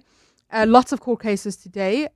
Just one that we are looking at out of many. A mother appears in court for selling her 2-year-old to a Sangoma. Goodness. Another one. Another Jocelyn Smith. And then lots of sport this weekend. I heard you speaking about Sundowns earlier. You tried. I'm so sad. They're coming back. I saw that they're coming back. I'm so sad for them, but yeah. And we'll speak about Winkgate. All right. That's all of that and more coming up after this bulletin. On my end, thank you so much for tuning in. I'll be back with you tomorrow. This is EWN. Good afternoon, I'm Maki Malapo. The man who confessed to setting the fire to the Usindiso building in Johannesburg CBD is back in court today for the continuation of his trial.